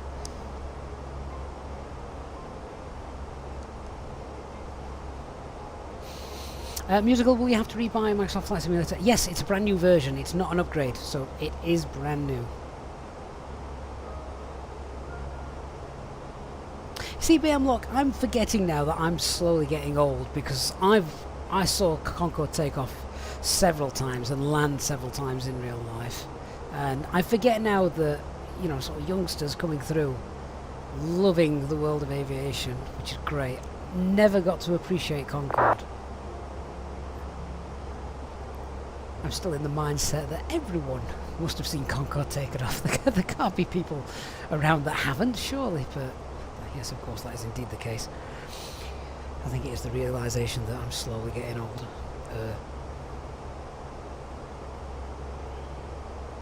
Smarty, so you won't need to buy a new Fenix for Microsoft Flight Sim 2024? No, you shall not. No, no.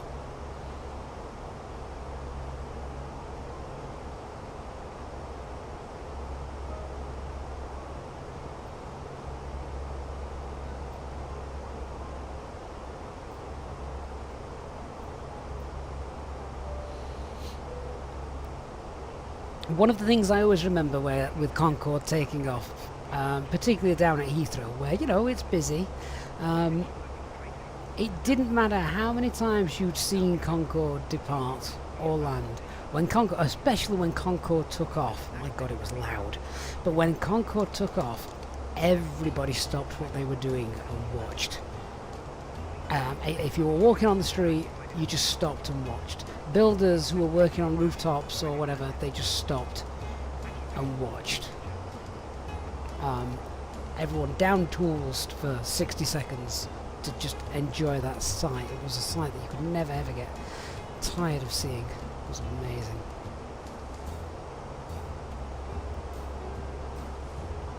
And I think the first time I ever saw Concorde was coming into Manchester. And then I went down to Heathrow several times and saw it. Well, does Microsoft Flight Simulator have a release date? No, but we are running a book here on the channel. We're all saying August, we're guessing.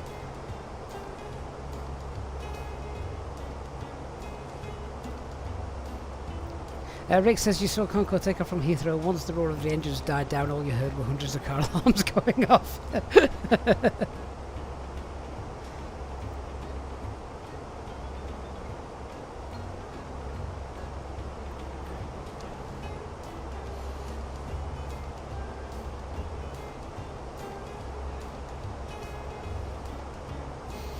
I never even realised Concorde could get into Exeter, Elliot. I know it's been to some weird and wonderful airports in its lifetime, hasn't it? But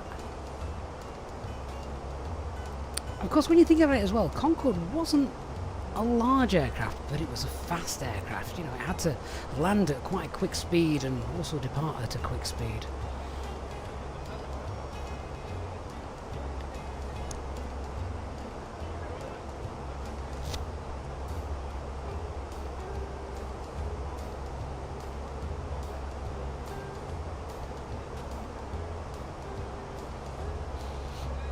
So whilst we are just sat here reminiscing about the wonderful old girl, I'm just flicking through the note times just to see if there's anything daft happening in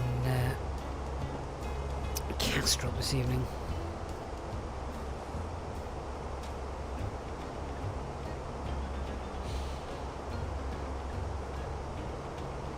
Runway 22 right closed for landing due to obstructions. Okay, that's not going to affect us.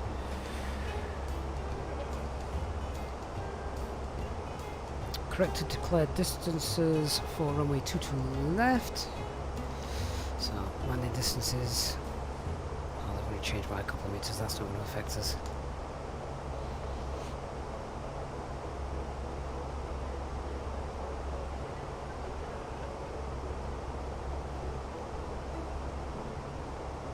Following instrument approaches are not available. RMP, we're not doing those. Alright, no attempts. Wonderful.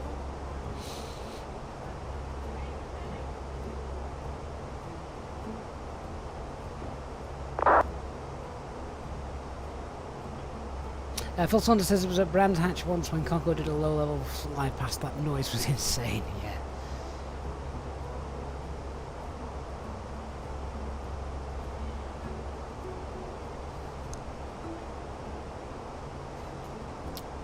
That aircraft looks bright. It's also coming towards us.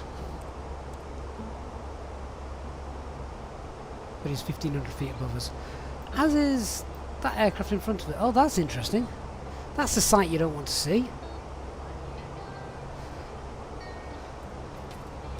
Oh, it's like a scene from a movie.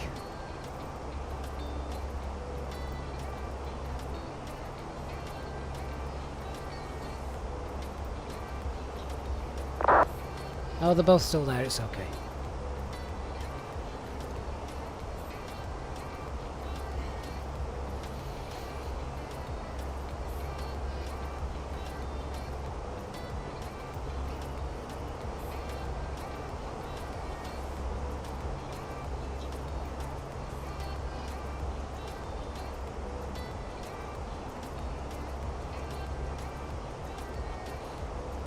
It will be very interesting. I am quite excited to see what VATSIM 2324 is going to bring.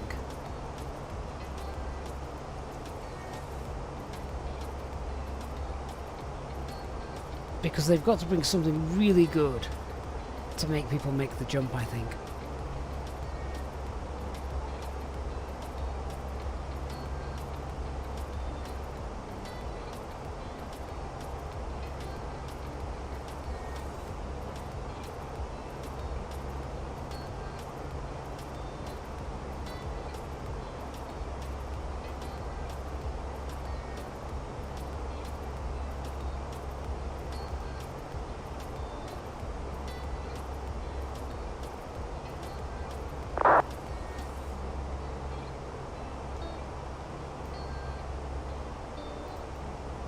More ATC messages. What's all that about?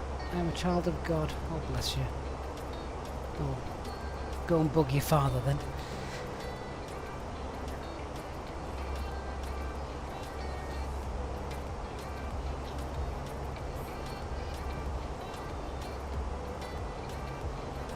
I just hope we do get things like the weather radar available to third-party aircraft, because, you know, like we mentioned a little bit earlier on, it's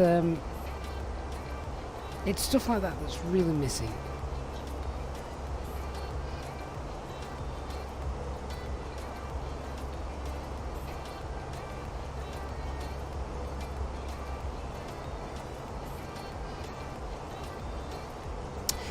George, out of interest, what was the reason for pre-selecting 220 knots for departure? Just because of the turn. Now, also 220 knots happened to be green dot speed tonight, which was quite a nice coincidence.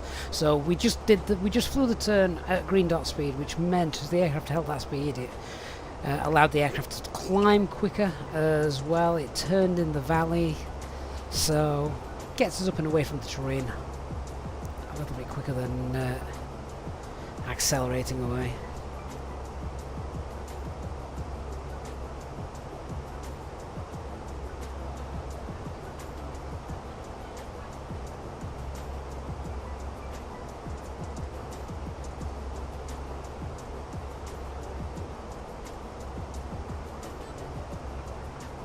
It would be interesting to know, BMLock, who's talking about TCAS there, saying how good a feature it is to save lives, etc. It would be interesting to know how often a TCAS alert actually gets, you know, how often it actually gets used around the world. I mean, it's the first line of defence against an air traffic controller's mistake. Now, obviously, humans are fallible; they'll make mistakes. There's procedures in place to make sure they don't, but as we've seen in the past.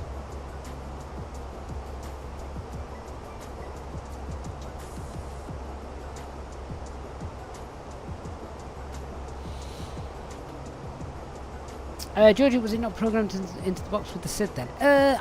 To be fair, it might have been. I would have to go back and double check it, but just because I saw the turn was limited to 220 knots and it happened to be green dot, I just pre-selected it to make sure that it was there. It might not actually have been in because it was more of an advisory rather than a speed restriction. If I have a quick look. Yeah, there. So it was more, if the turn occurs between 8 miles from Geneva and 10 miles from Geneva, maximum 220 knots with a minimum bank of 25. So it's not sort of a constraint that you might find in the box, that one.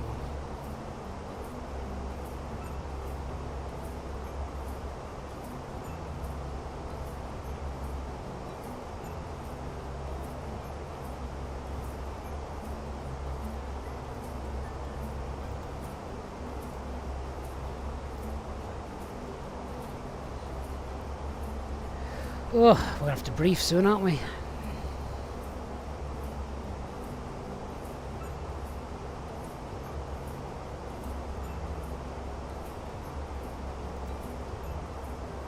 HT says that will probably be in as a constraint. Yeah, like I said, it could well have been. In which case I could have just left it in managed mode, but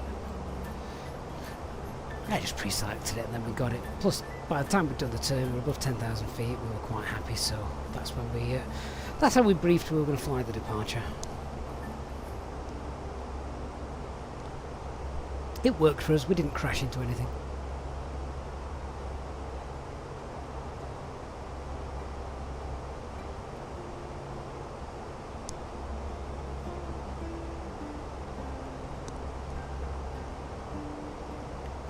Right then. Well, let's look at doing our brief then. Now, shall we? So we will begin with the weather, which I think might be able to get some TCAS, get some ATIS information for. So we've got winds is 180 at 2. So very slight wind from the left as we're landing. Visibility is fine. It's broken at 1800 feet. Sorry. Temperature 1, dew point 1. QNH is 1027. The VATSIM information is not working. Why is it not working? Don't know why it's not working. Let me see if I can grab that.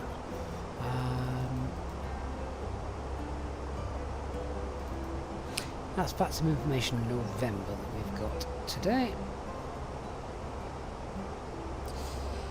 Yeah, Alice approach runway 22 left, Charlie stars, reduce separation procedure applied on final after landing, expedite vacating runway, transition level 60. Then the weather, which you can see on screen, new stars in effect, make sure you've got the latest in the database, if using can hold, ARX satellite advice control on first contact, taxi via Bravo, hold short runway 12, first contact with approach, take aircraft type. Fine. Fair enough. So, as we can see, quite happy with the weather. Actually, no concern to us. Nice dry runway as well, dry long runway. Aircraft is behaving itself. No NOTAMs that affect our arrival into Copenhagen today. Threats to be aware of: lots of traffic. It's probably our biggest threat. Vectors, maybe a small routing and a sort of earlier than planned sometimes. Vectors towards the final. Sometimes get given the visual approach as well, so there's a chance that we might just want to sort of prepare ourselves early, get ourselves under the profile, so if we can sneak in for whatever reason, then we're not too high, fast and high. So let's have a look at the arrival and everything that we can expect. we go. So it is the Monac arrival below 90 CH 643. So basically at top of descent, if we've not got any air traffic control, we'll get down to flight level 90. After that we can get down to 4,000 feet. We expect to be green dot by Adobe just there. That's the manual leg. That's when ATC will then give us a left turn to pick up the ILS for runway 22 left. So I'll fly that. Green dot by Adobe, flaps 1 with the base turn, flaps 2 then with the glide slope as per usual. Master caution is the side stick fault. Let's just disregard for now. Normal 3-degree approach, that's fine. Runway visual range is above 550 meters, so minimum is 208. As usual stuff. MSA as we are coming in is 1617. So transition is 5,000, that's fine. Once we've landed, vacating, then on taxi via Bravo, hold runway 12, and ground frequency for that. And we can expect them to taxi crossing Bravo and then taxiing up to our usual stands, which are...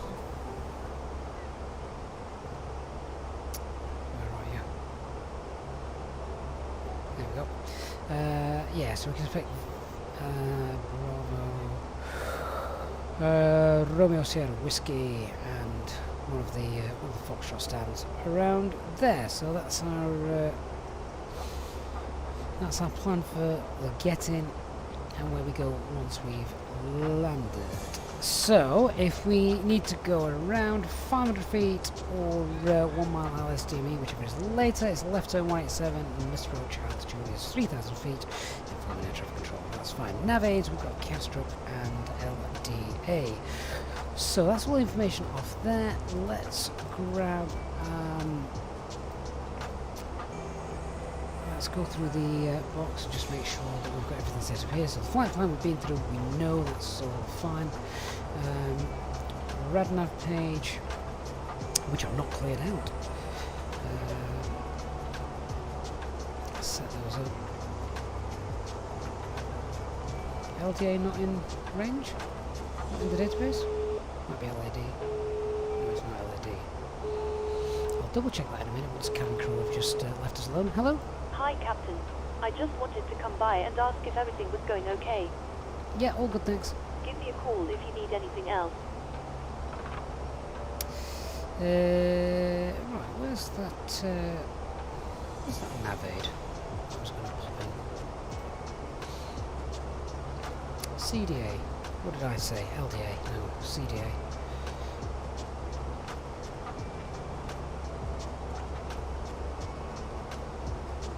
And Castrop. 130 miles away, it's not long before sliding down. Yeah, that's all fine. I was going to say, what's the ILS frequency? RadNav page is filled. EKCH 22 left is our landing runway. The platform altitude was 3,000 feet, wasn't it? So...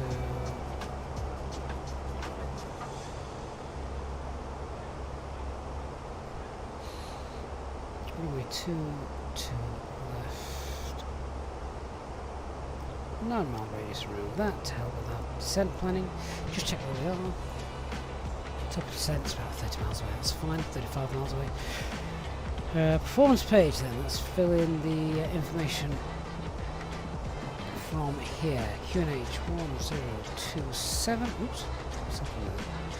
1027, temperature 1 degree, wind 1802, transit altitude is 6,000 feet.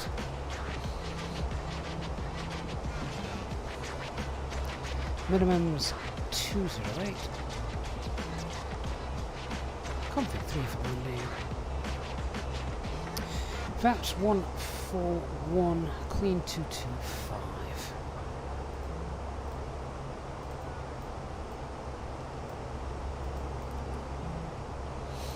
Okay, cancel master caution and disregard that ECAM. Lovely. So I think we're all briefed and ready to visit Copenhagen.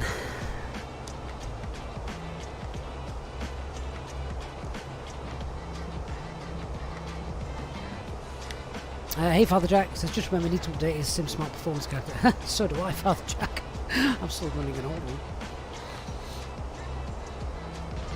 I'm holding out for the web version, then I can just use it on my tablet rather than having to use it in Windows.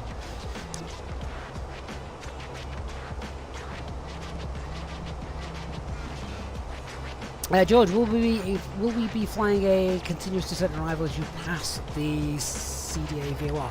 Hope so, George. We'll do our best.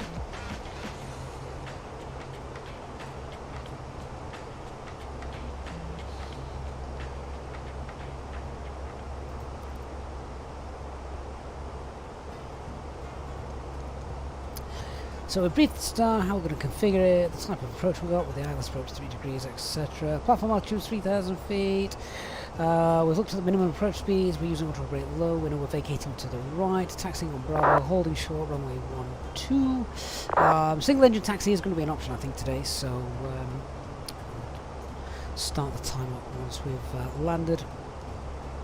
And we've got about 2 hours endurance fuel-wise in the aircraft now. BM Lock, do I own the Lego set? No, but my son would love to.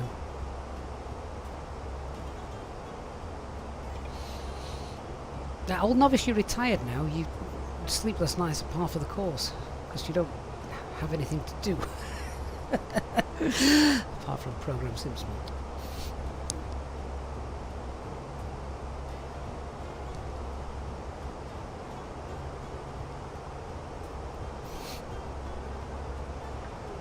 The problem is with the Lego models, and I'm starting to find this now.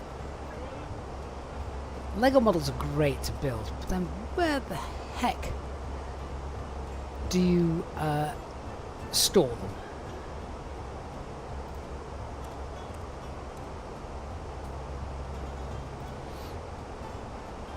Just watching this aircraft here, starting its descent, I believe.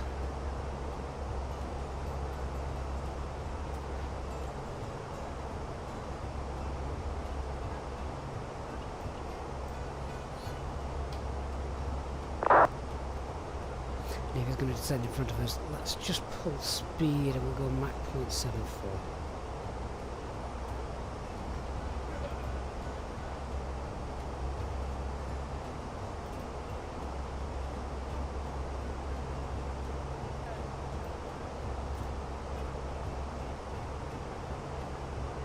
Stuart says he's just finished the Concorde Lego set. It's about a metre long and under half a metre wide. Exactly. Who's got space to store that in their kid's bedroom?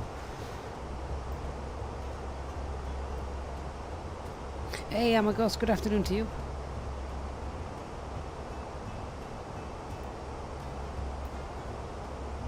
Philippe Panda says good night. It's getting quite late in Portugal. No problem, Philippe. Good night to you as well. Stuart, you're looking for a shelf for the office, but it's turned out to be a challenge. I know. It looks absolutely mega, but it's then what you do with it afterwards.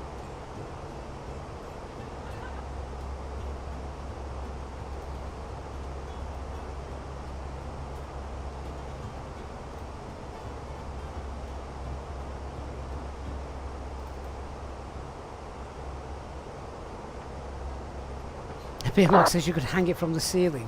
I'd probably pull the ceiling down. Amagos, how do you know when to program VIA for the arrival?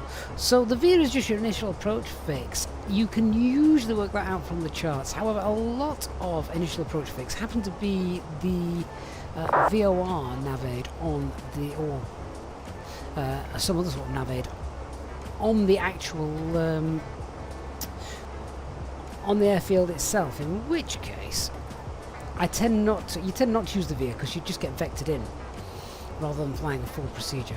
Right, thrust idle descent, 90 blue, down we go.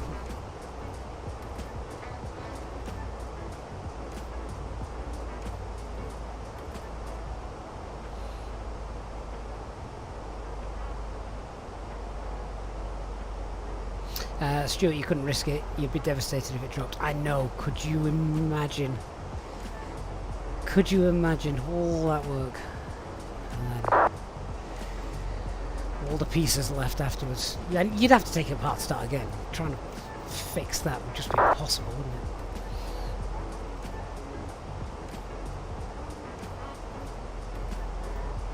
Flying by says good luck at Copenhagen. That sounds ominous, flying by.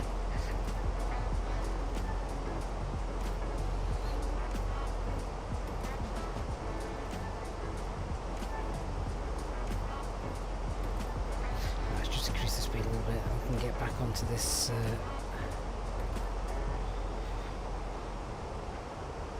back on profile.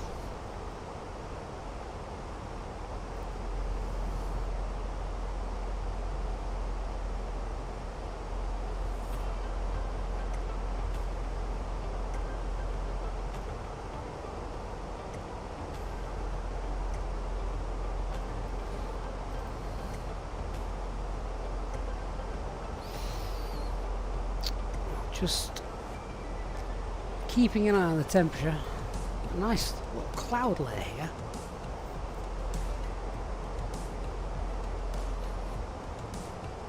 BMLock says if you hang it above the bed the damage will be smaller with the soft landing. Yeah, but what when you sat up in bed and cracked your head on it?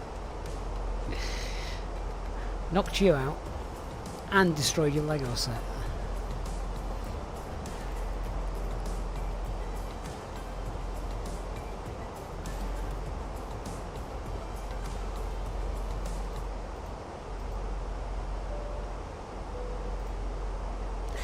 Ladies and gentlemen, you may have noticed we've just started our descent in towards Copenhagen, so we should be looking to arrive in about 30 minutes time. A little bit of traffic ahead of us, so we may get held for a short while, but hopefully not too long. If you can now start to make your way back to your seats, see what signs will shortly be coming on, and the cabin crew can start preparing the aircraft for our arrival. Thank you. Subsonic, when you switch on the anti-ice, when flying through visible moisture, so clouds such as this, and when the temperature is above minus 41, which can sound a little bit, above minus 40, sorry, which can sound a little bit confusing, because it's between minus 40 SAT and plus 10 in the TAT, so it's that sort of range. Once it actually gets colder than minus 40, so minus 41, minus 42, then you don't need it, because it's too cold, if that makes sense, for the moisture to form ice.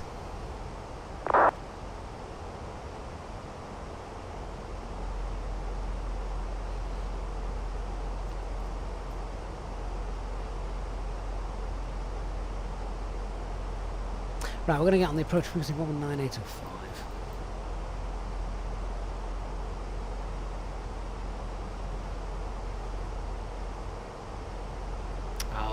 Spots.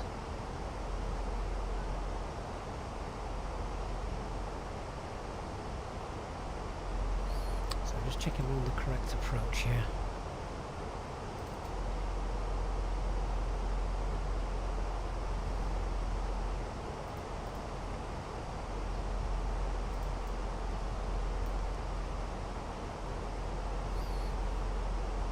Castrop approach, good evening, top Swiss 67 November Zulu A320 with information November inbound Monarch.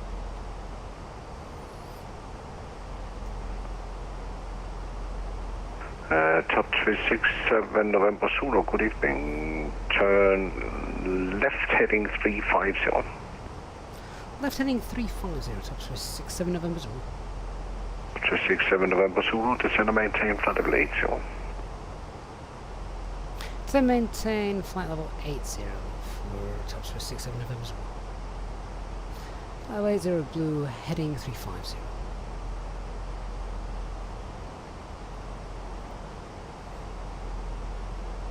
That sorted out our separation problem anyway. EC2901, descend 5,000 feet. Descending 5,000 feet, EC291. Hello. Nordic 6 uniform, descend 6,000 feet, QNH 1027. No thanks. 6,000 QNH 1027, Nordic 6 uniform. Give me a call. Special Airfield 4, Bravo with you on flight level 90. Aeroflot 4 Bravo, good evening. Descend flight level 90, Monarch 3 Charlie for 22 left. 90, Monarch 3 for runway 22 left, Aeroflot 4 Bravo. Austrian 307.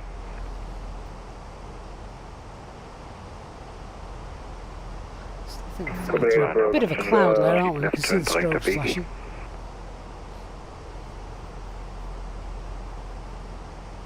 Ryanair 17 Golf, turn left, direct Abegi. Heading to Begi, Ryan Watson. Copenhagen approach, Austrian 207 with you, Monarch 3 Charlie, arrival 22 left. Austrian 307, good evening. Proceed direct Charlie Hotel 630, descend 4,000 feet, QNH 1027. Direct Charlie Hotel 630. Right, it starts to get busy. Let's get the seatbelt signs on. Ryanair, disregard. EC291, turn left heading 180. Oh my gosh, Left 180. glad you're enjoying the A320 and flying it. It's a great aircraft. Nordic 6 uniform, turn right heading 220.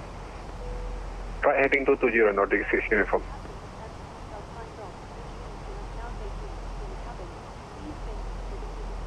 Ryan Watson, can you repeat the heading again? Heading, yeah, you need to turn left now immediately to heading 020. 020, Ryan Watson. My apologies, EC291, one descend more 4,000, we had speed a 220. comms issue. We're back with you. We're in the hold at Nexo to send it down to 110. First EC291, descend 4,000, speed 220. Descending 4,000 as E220, EC291. So we're nicely And have on my Quebec, thank you below very much. that Continue profile hold. now. There will be a small delay for just about 5 minutes.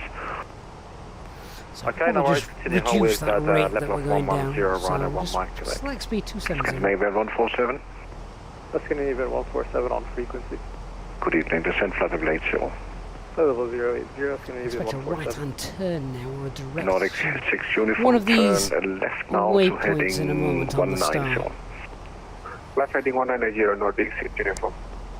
Scandinavian 147, turn right heading 220. Right heading 220, Scandinavian 147. Aeroflot 4 Bravo, descend 4,000 feet to be level by Charlie Hotel 630. 413, level by Charlie Hotel 630, or 4 Bravo. And Aeroflot 4 Bravo, QNH 1027. Charlie 0, 4 Bravo. Copenhagen Airbus, good evening. So just a quick refresh on the charts. See what we've got. 90. EC33 Alpha Mike, good evening to you. You are clear to enter hold over Charlie Delta Alpha as published. Descend and maintain flight level 130.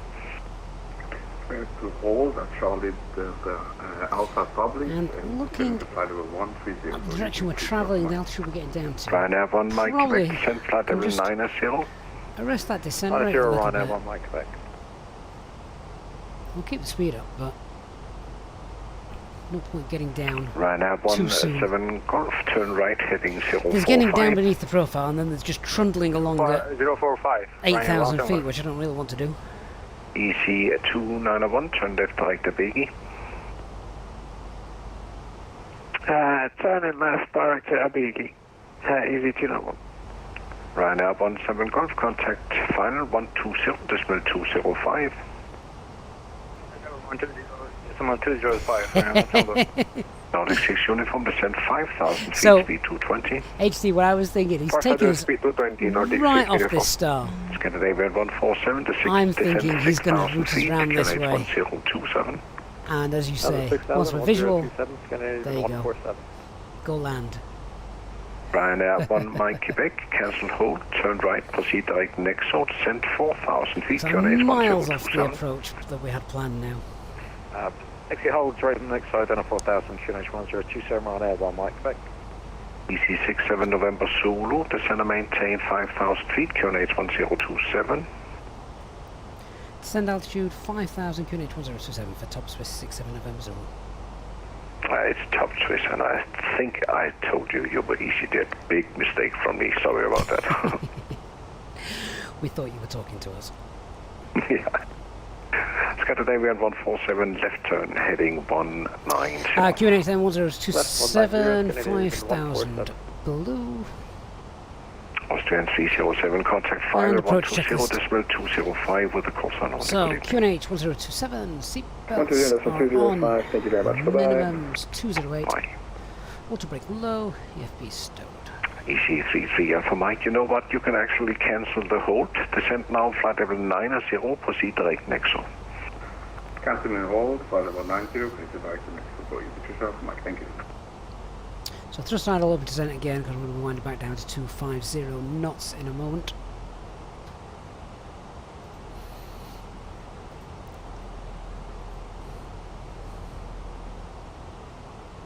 Amigos, how much do you like the aircraft to send in managed mode versus VS? Well, the reason I went to VS is because otherwise we were going to get to sort of 8,000 feet really, really early with so many miles left to go, and well, that's just not economical. So there's the airport. We are visual with the Nordic airport. 6 uniform, turn left now to heading, let me see here, turn left heading 160, descent 4000. Left heading 160, descent 4000 Nordic uniform. Speed 250 knots. Aeroflot 4 Bravo, reduce speed to 220. That can come up. P220, Airport 4 Bravo.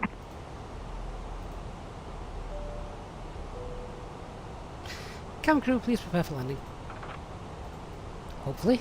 Ryanair 1 Mike Quebec, reduce speed to 220 on conversion. Reducing 220 on conversion, Ryanair 1 Mike Quebec. EC33 Alpha Mike, reduce speed 220 on conversion. Cruising speed to on conversion, please put yourself, Mike. Top twist 67 November Zulu, descent 4000 feet, speed 220. Descend altitude 4000, speed 220, top Swiss 67 November Zulu. Nordic 6 uniform, turn left and proceed direct to Abegi. Left there at Abegi. 4,000 feet. Nordic 6 uniform. Our approach phase is C291, contact activated. final 120.205, good evening. 120205, easy 291, good evening. Oscar X-ray Sierra is identified. Scandinavian 147, And turn speed right to heading 220. 220. Descend 5,000 feet, QNH 1027. Right, 220 down to 5,000. Hey, come on, Skull. Good to see you. 147. He joins Aeroflot 4 the Bravo, business contact end of our final flight tonight. 120.205 with a call sign only, good evening. And Tang, I used the rudder, the 102, thrustmaster. think the call Thrustmaster is Airport TPR Bravo. paddles. Dominic, good night to you. Thanks for being here.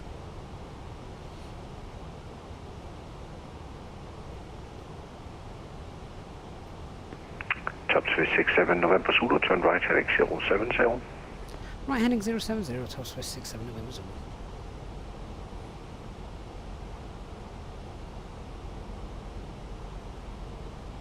Love the MiniFCU, makes things so much easier. Remember, if you haven't yet bought one and you are going to buy one, then use the Easyjet Sim Pilot discount code to get yourself 10% off and save a bit of money. EC33 Alpha Mike, I need a little bit more space. Turn right to heading 070. Turn right heading 070 for you, put yourself, Mike. And EC33 Alpha Mike, can you set squawk 6277, please? Setting squawk to 6277 for you, 32 Mike. Thank you. Nordic 6 uniform, contact final 120.205 with a call sign only, good evening. 120205. Okay, so the Nordic 6 uniform, current flight bye-bye. plan is copied into the second flight plan. I'm just going to tidy this Scandinavian up now. 147, descent 4,000 feet, speed So, 220. 4,000, speed 220, Let's go Scandinavian direct. 147. Would you just repeat the squawk, please, put yourself, Mike? EC33 Alpha Mike, the squawk is 6277. 6277 for you.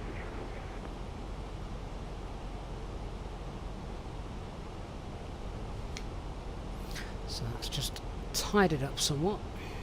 Scandinavian 147, turn left now, heading 180. Left 180, Scandinavian 147. Very interesting approach, this one. EC33 Alpha Mike, descent 4,000 feet, QNH 1027. descending to 4,000. Certainly keeping me on my toes, because it's not a straightforward approach. There's aircraft all over the place as well, which is quite fun.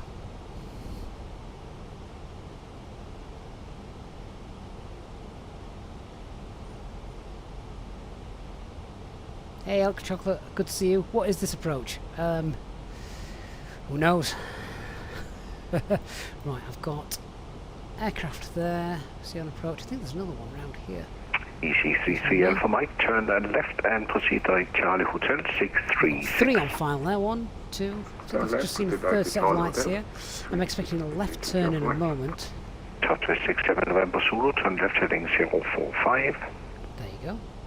Left heading 045, top 67 November Zulu. Copenhagen approach, your wings 9242 is type A320 with November descending via the Monarch chart 3 Charlie. Wings 9242, good evening. Monarch 3 Charlie for 22 left, descend flight level 9 Descend to flight level 90, your wings 9242. Flying out 1 Mike, Quebec, contact final 120. Comsco says he's now 2 weeks into a type rating at an airline he believes I'm quite familiar with. Look at so far, that is awesome, Comsco. Top 267 November Zulu, contact final 120.205. 120205 for top Swiss 67 November Zulu. Thanks for the service. Good night. Good night. Scandinavian 147, turn left, proceed direct at Beaky. Left direct at Beaky, Scandinavian 147.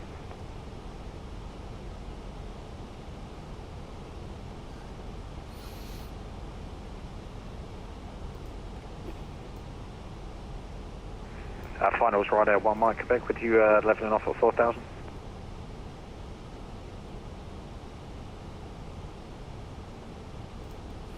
I'll wait for him to reply to that. Scandinavian 2185 RV clear to follow light slope and catching. Scandinavian 2185 AFM, you clear the ILS 2 to left. Clear ILS 2 to left, Scandinavian 2185. And approach, good evening, top Swiss 67 November Zulu. Hello. Heading 210, running 1 Ryanair 1 Mike Quebec. Go ahead. With you at 4,000. Ryanair 1 Mike Quebec, cash from final. Good evening. Speed 200 knots, fly heading 040.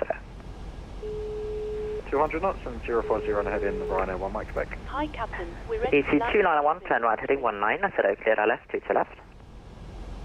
Turn right heading 190, clear for ILS 22 left, easy to know. Let me know when you're ready. Austrian 307, turn left heading 250, clear ILS 2 to left. Left 250, clear ILS 22 left. Approach, good evening, top Swiss 67 November Zulu. 118.105, bye-bye. Oh, it's so busy. What's that for Scandinavian 2185 to tower? ASM 118.105. Okay, good night. Top Swiss 67 November Zulu with you 4,000. That's with 67 November, 67 November Zulu, Castle Farm. Good evening. Turn left heading 030, speed 200. Left heading 030, speed 200, top Swiss 67 November Zulu. Ryanair 17, runway clearance, 22 left or 22 right? Flaps 1, speed check, flaps 1. Ryanair 17 Golf, yeah, you are cleared for the straight-in visual approach for runway 22 right. Report the runway in sight. HD Spidey sense has just gone off as he's heard the phrase new cadet. I told you, didn't I? I told you that the air traffic controllers would absolutely hate this call sign. Scandinavian 1409, speed 180 knots till 6. Speed 180 knots, 16 meters, Scandinavian 1409. EC 291, speed 180 knots till 6. Speed 180 till 16, easy 291.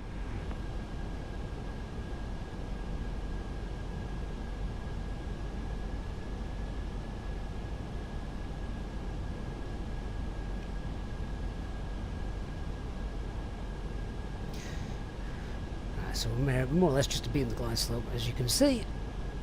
And we've got all these... Airslot 4 Bravo, turn left heading 250, clear ILS 2 to left. Well, maybe more actually, look at this. We expect a really long final. Airslot 4 Bravo, descend 3000. 30,000 was programmed. Just Keep an eye on our fuel, 3.5 tons. Ryanair 17 Golf, confirm you have the runway in sight. Runway inside, we EJ kept to look at 209, the good runway, evening. running 17 Golf. Ryanair 17 Golf, thank you. Contact the tower 118105. Bye bye. 118.105. Thank you very much for the service, bye-bye. Nordic 6 uniform, turn right heading 160. Right heading 160, Nordic 6 uniform.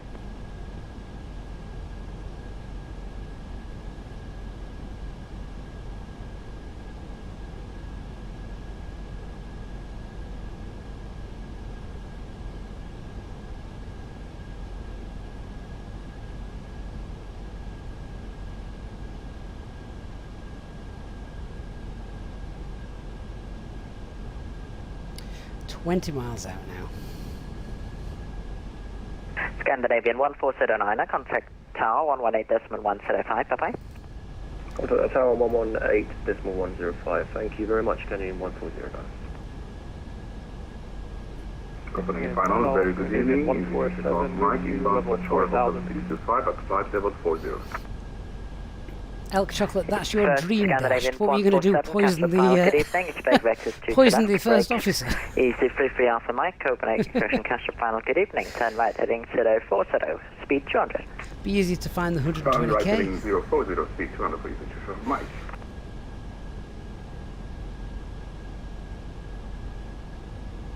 Nordic 6 uniform, turn right heading 19, clear ILS 2 to left.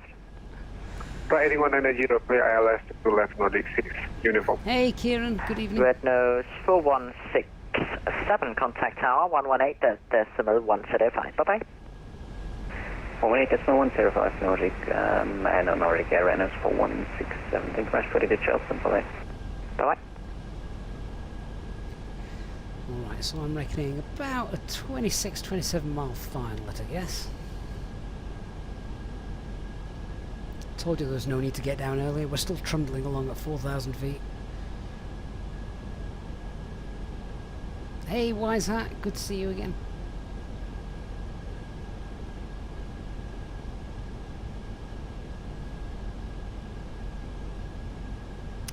Good night, Fleet. Ryanair 1 Mike Quebec, turn left heading 250, Thanks for clear watching ILS us. 2 to left.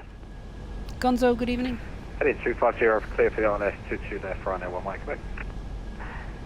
Top Swiss 67 November Zulu, turn right heading 110. Right, heading 110, top Swiss 67 November Zulu. Nordic 6 uniform, speed 160 knots to 40 me. So 110 set. 160 for Nordic 6 uniform. Austrian 307, maintain speed 180 knots or greater till 6. 90 or greater till 6, Austrian 237. Airflot 4 Bravo, able visual approach 22 right. Able for visual, Airflot 4 Bravo. Airflot 4 Bravo, thank you. Turn right heading 250 and report the runway in sight. Right, 250 for 1 year flight, for 4 Bravo. Just follow the lights. Ryanair 1 Mike Quebec, descent 3000. 3000 now, 1 Mike Quebec. How many people have got VAT map or VAT spy up and just seen what the radar controllers are having to deal with tonight? Final Eurowings 90242.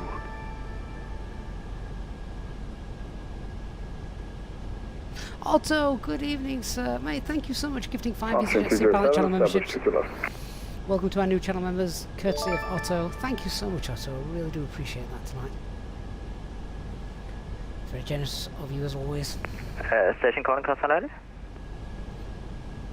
Austrian 207.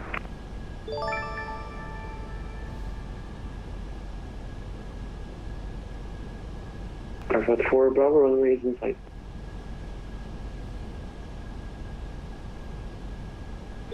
Airflot 4 Bravo, thank you. Clear straight in, visual approach 22 right. Visual approach 22 left, Airflot 4 Bravo. 22 right. 22 right, Airflot 4 Bravo. Oh, that's Top Swiss interesting. 67 November Zulu, turn right heading 250, clear ILS 2 to left. Right, heading 250, clear ILS 22 left, top Swiss 67 November Zulu. EC3901, contact tower 118.175. That's a bit too Bye-bye. far out now to pick that up. So, EC2901, contact I've just tower thrown through the 118.175. west Bye-bye. line. Tower 118-105, Easy 291, see ya. Which is why it's just brought us all the way around to 250. Hopefully we'll pick that back up again in a second. Scandinavian 147, turn right heading 19, I said clear ILS 22 left. Right 190, cleared ILS 22 left, Scandinavian 147. Topsway 67 November Zulu, reduce speed 18, set knots till 6 DME. 180 till 6, Topsway 67 November Zulu. Austrian 307, contact tower, frequency 118.105. Flaps Bye-bye. 2, speeds checked. Flaps 2. Over tower, Austrian 307, 118-105. Thank you very much for that.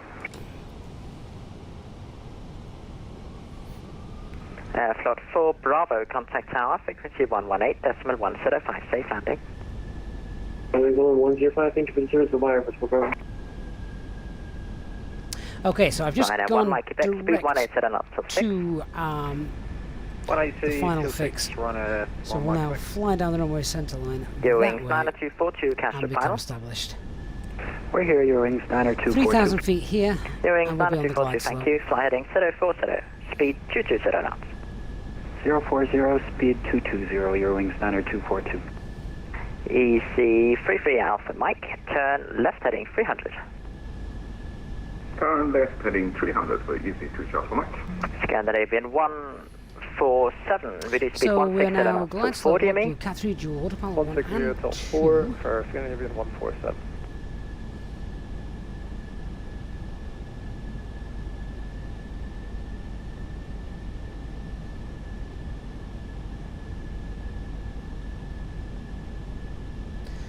A 23-mile final. A very, very busy night in Copenhagen. It's been worth the journey just for this. There we go. That's the localizer captured.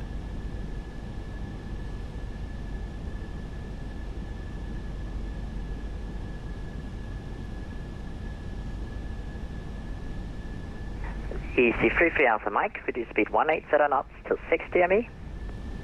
Reduce speed to 180 knots to 6 so easy to Alpha Mike. Why so serious? Just give me an update on the Scandinavian winds. 147, 260 descend 3000. 3000, Scandinavian Is 147. that right? Red Christian Nordic 6 uniform, contact tower, frequency 118.105. Bye-bye. 2004 I've got for the winds. Bye-bye. Why so serious? Negligible really for us tonight. EC33 Alpha Mike, turn left heading 250, clear ILS 2 to left. Turn left heading 250, clear to left for easy to Alpha Mike. Scandinavian 147, are you able to straight in visual 22 right? Yeah, we have visual runway 22. Or did you want me to? Now I didn't switch to actually 22 read right, the note Scandinavian times with 147? regards to Yeah, I was asking if you were able to visual approach 22 22 right tonight for landing, Yes, but affirmative, we can do that. in real life there's certain times of Scandinavian day 147, thank you very much. the Clear moment straight in visual 22 right. where you can't land Clear 22 straight right in, runway 22 right, because there's Scandinavian obstacles in the 147. way. Right now, 1 Mike, Quebec, contact tower, frequency 118.105. Bye-bye. Switch to 118.105, Rhino 1 Mike, Quebec, good night. All this traffic, the approach control is doing a grand job. EC33 Christian, Eurowings 90242, reduce speed 200 knots, turn left now, heading 010. Reduce speed 200 knots, left heading 010, your wings 90242.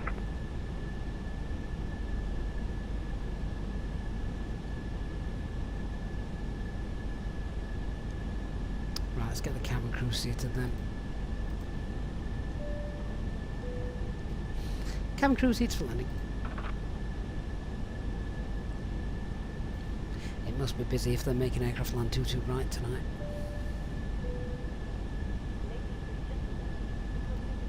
That must be an awesome approach though, right over the terminal. Antag, this is just a Cat 1 auto land tonight, so we'll be manually landing in a little while.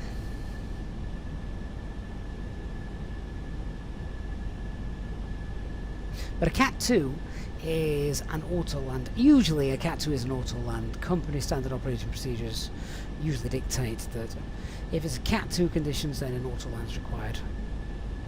Cat 3 is usually definitely an auto land. I mean, in theory you can manually land Cat 2, but the minimums are usually that low that it's just safer to auto land. Wings 9242, turn left heading 250, cleared ILS 2 to left, speed 180 knots till 6. Left heading 250, cleared ILS 2 to left, speed 180 till 6. I love that low hanging cloud over Copenhagen there, as you can just see.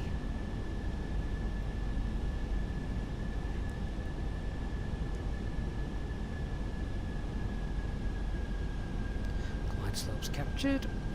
Missed approach altitude is 3,000 feet.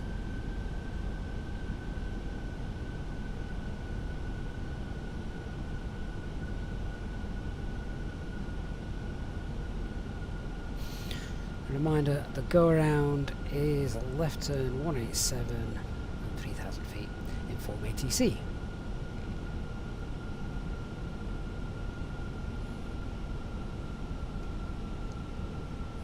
Miles.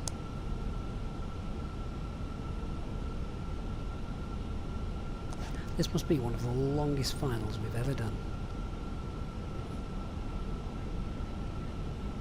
So you can see the wind at the moment is about 18 knots direct headwind. That's going to drop off and just swing around to the left a little bit. Should be told to contact tower in a moment. RJB plays, this is the Fenix A320, CFM engines.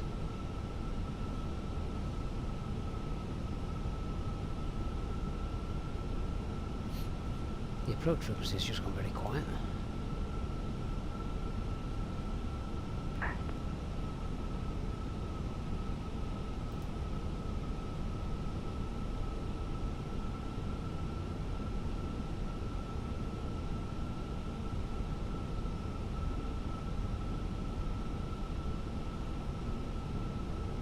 Easy.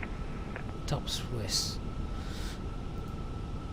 Top Swiss 61 November Zulu, contact tower, frequency 118.105. 118.105 for Top Swiss 67 November Zulu. Thanks for the great service. Good night. And apologies for the call sign. Yep. 4167, contact gate on 121.630. 121.630, right, red nose for 127. Ocean 307, contact Apron 121.630. Ocean 307, contact Apron 121.630. Get down, spoilers. Right, 1 Mike Quebec, one way, Nice 2 speed, flip, flaps 3, speeds checked. Rhino 1 Mike. And lights. Tower, good evening, Top Swiss 67 November Zulu. 5 miles, established 22 left.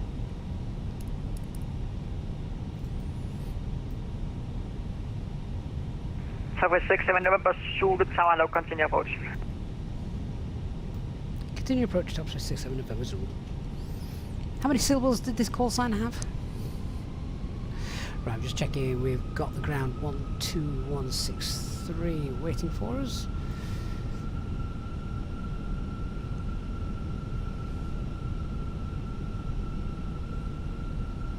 Scandinavian 169, holding shore runway 22 right, ready for departure. Stand by. Copenhagen Tower, Scandinavian 147 with you, ILS runway 22 right. Then 147 Tower, no continue approach, 1 departure ahead. 1-4. Approach, 1 departure ahead, Scandinavian 147. Trying to get the correct zoom. I want somewhere halfway between that and that. Doesn't seem to give me that camera angle. 169 aft departure, monitor Unicom 122.8, wind is calm, 2 to right, clear for takeoff, have a safe flight. Clear for takeoff, 22 right, and monitor Unicom after takeoff, Scandinavian 169. Alpha 4 Bravo, taxi Echo 4 Echo 3 Bravo, cross 30, hold short of Zulu. Echo, cross Autopilot's off then, I have control. Copenhagen Tower, Tower, your wings 9242, ILS 22 left. establish on runway 22 left. Cruise at 1, spur for you, continue approach. Not been given a landing clearance yet. After 67 November, 2 runway 22 left, clear to land, winds come. Could land to the left. Top speed 67 November Zulu. Commander, good evening. Is it your Mike? Establish on runway 22 left. AC33 Alpha Mike Tower, hello, continue approach. Continue approach for Easyjet yourself, Mike. Red. Continue. AC2991, contact apron 121630. Contact today for 121630, easy 201, see ya. 40, 30, 20, retard. On D6 uniform holding Bravo. Not exact uniform, contact number. Wait here, 225. Oh, yes, the 5. Supposed deployed first green decel. Hello, did I tell you to continue?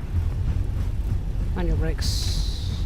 Ryan Watson, go for short runway 30 at Alpha.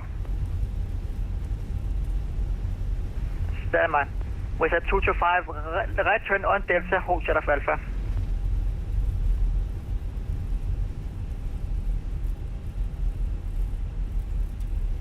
Okay, 147, runway 22 right, clear to land, winds come. Clear to land, runway 22 right, Scandinavia 147. Runway 1 Mike Quebec, taxi Bravo, cross 30, hold shut of Zulu. Ladies and gentlemen, the Bravo, cross 30, hold short of Zulu, runway 1 Mike Quebec. However, text uniform, cross runway 30, hold shut of Zulu, apron 121630. And we're clear of the Cross runway. 30, hold short of Zulu and apron 1630 Nordic. please make sure that you take all your personal belongings with you. Check out that replay once we've gone stand. AC33 for Mike, runway 22 left, clear to land, winds come. Do take care. Clear to land, runway 22 left, Easyjet yourself, Mike.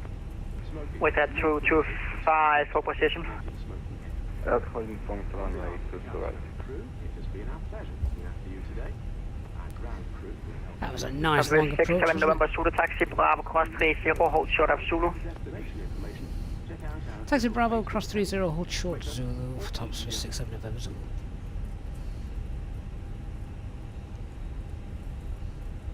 Ryan Watson, go for short runway 30. 17 Golf, cross runway 30, hold short of Zulu on Foxtrot.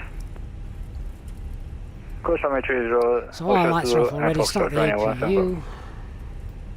That needs to come off. That needs to come off. That needs to come off. Let's tidy our aircraft up. Tower, your wings 9242, ILS 22 left. That is a rare sight to see.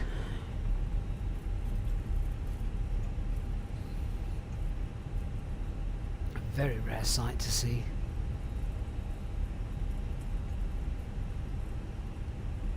I'd love to do that approach one day. With that 225, runway 22 right, line up and wait. Oh, that's interesting. APU auto shut down. That could be very interesting. With that 225, runway 22 right, line up and wait. Alright, well I'm not going to deal with that straight away. Let's just concentrate on where we're going.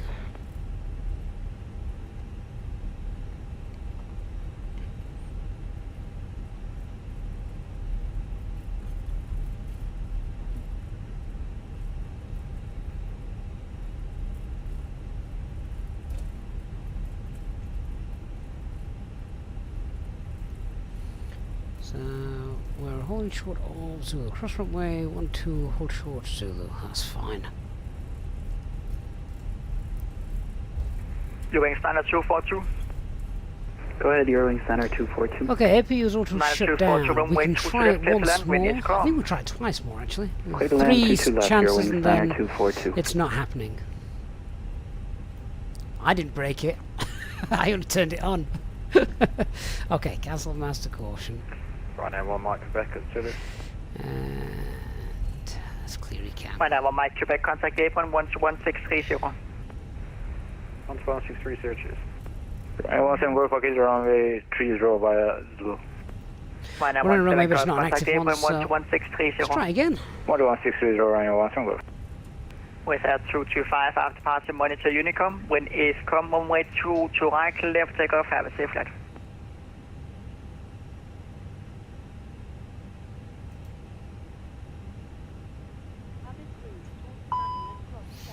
Oh.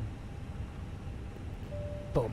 With Okay. 225, Well, that's made things interesting. Takeoff, wind is calm, when airborne monitor Unicom. Someone has broken my APU.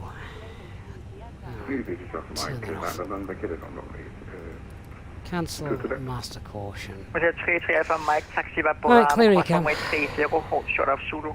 APU's in up. Wonderful. Right, well this makes things interesting when we get on stand. We are going to shut down engine 1 first. So we're not going to do a single engine taxi in. Southwest 67 November Zulu, contact airborne 11630. Actually, I don't think it matters which engine we shut down, does it?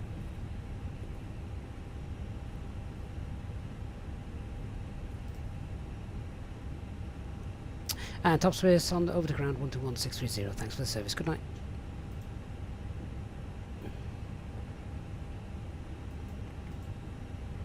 So we're going to have to get the APU, the GPU connected prior to shutting everything down. Ground, good evening, top space 67 November Zulu, holding short Zulu.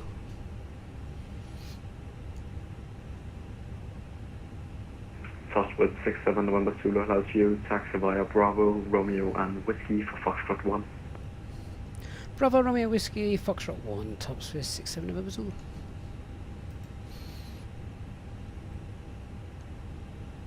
Right, straight ahead onto Romeo and then Whiskey as a straightforward taxi. Yeah, get external power in and then we'll shut the engines down. Just obviously warn ground crew that they're going to have to approach the aircraft. But yeah, the reason engine 1 flagged up, that was for actually starting the engines because Yankee or Showbro. you've got if you're using the air starter unit, is that I can't remember which side that's on, isn't it? It's the Right now, once in the Gulf taxi. that's on the left-hand side, so you potentially start engine 2 first, which isn't the normal SOP. That's where Yankee Hotel Bravo, right? You want some.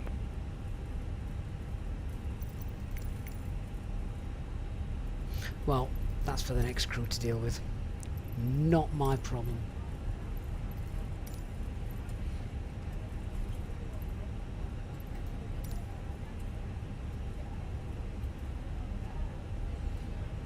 Never had a broken APU before though. See? This aircraft does break itself.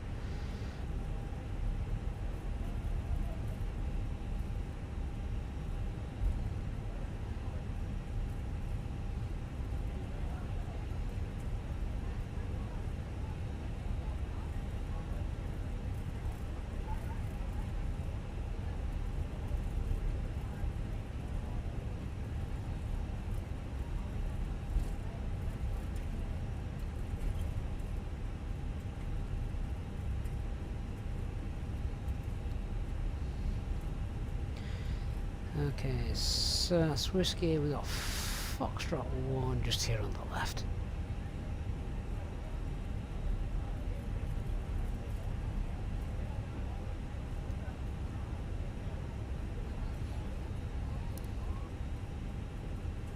Copenhagen upbound, very good evening. Easyjet traffic light, crossing runway 30, holding short on Zulu. It's a full-time job doing that, HD. EC33 Alpha Michael, taxi via Bravo, Romeo and Whiskey for Foxtrot 4. Taxi via Bravo, Romeo, Whiskey for Foxtrot 4 for EC33 Alpha Mike. Taper in your wings, 9242, Bravo, short of Zulu, going to gate Bravo 6. Going to 242, hello, taxi via Bravo, Zulu and Lima for Alpha, Bravo, correction, Bravo, Zulu and Lima for Alpha 6. Bravo, Zulu and Lima for Alpha 6, your wings, 90242. Okay, parking brake set. So at this point then, we will call the ground crew up and say, alright, we've got a problem APU, so we're going to need the GPU connected before we can shut down our engines, so let's get them to make that available for us, which it now is. So let's Start using APU power. There we sorry, external power. That's fine. Okay, so with that, then we'll shut down engine number 1. 17 call speed behind the Easyjet A320 Neo. Taxi via Victor, Romeo, and Whiskey for Foxtrot 5. I'll flick over the rear lines. Love seeing all of this going on now. So shut down engine 1 and no Whiskey, APU. Romeo. Shut down engine 2. Via Victor, Romeo, and Whiskey for Foxtrot 5. Whiskey, Romeo, Whiskey, Foxtrot 5 for any one single. We're good. Just confirm Victor first, then Romeo, then Whiskey for Foxtrot 5. Flaps off, signal signs off. Romeo, Whiskey, down Foxtrot 5 for any one single. That's below 10, so beacon light can now come off. Request deboarding and just change frequency. Right, wonderful. Okay, well, there's something to write up in the tech log now. Not something, again, that we usually have to do, but that's kind of nice to have a little abnormality at the end of the stream. So there we go. Guys, thank you so much for watching. It's been great, and we had great fun with the lots of traffic on our approach this evening, which isn't something we always get. So shout out to the Copenhagen VATSIM ATC controls, who have done a wonderful job. Thank you so much to them for the work that they do, and to you guys as well for being here. Hope you've enjoyed the flight. It's been a good one. First one of the week. Hopefully for the first of few this week. My schedule didn't match up very well last week with my wife's, so we didn't get too many live streams in. So yeah, now off to call the mechanic on call and the tech log entry. Massive thanks to all of you for watching. A huge shout out as well to our Easyjet Simpilot channel members, as always, for your continued support. HD as well, great to see you in chat. For those of you watching as well on Twitch, great to see you guys over there as well. So thank you so much, everyone. I hope whatever you're doing for the rest of the day, you're having a good Monday, and I'll be back next time, of course. All our future streams are advertised on our Discord server, so make sure you get on Discord as well in good time, so you know when our next streams are going to be. And of course, if you're buying the MiniFCU, don't forget to use the Easyjet Simpilot discount code to get 10% off. Thanks for watching, everyone. See you all very soon. Good night.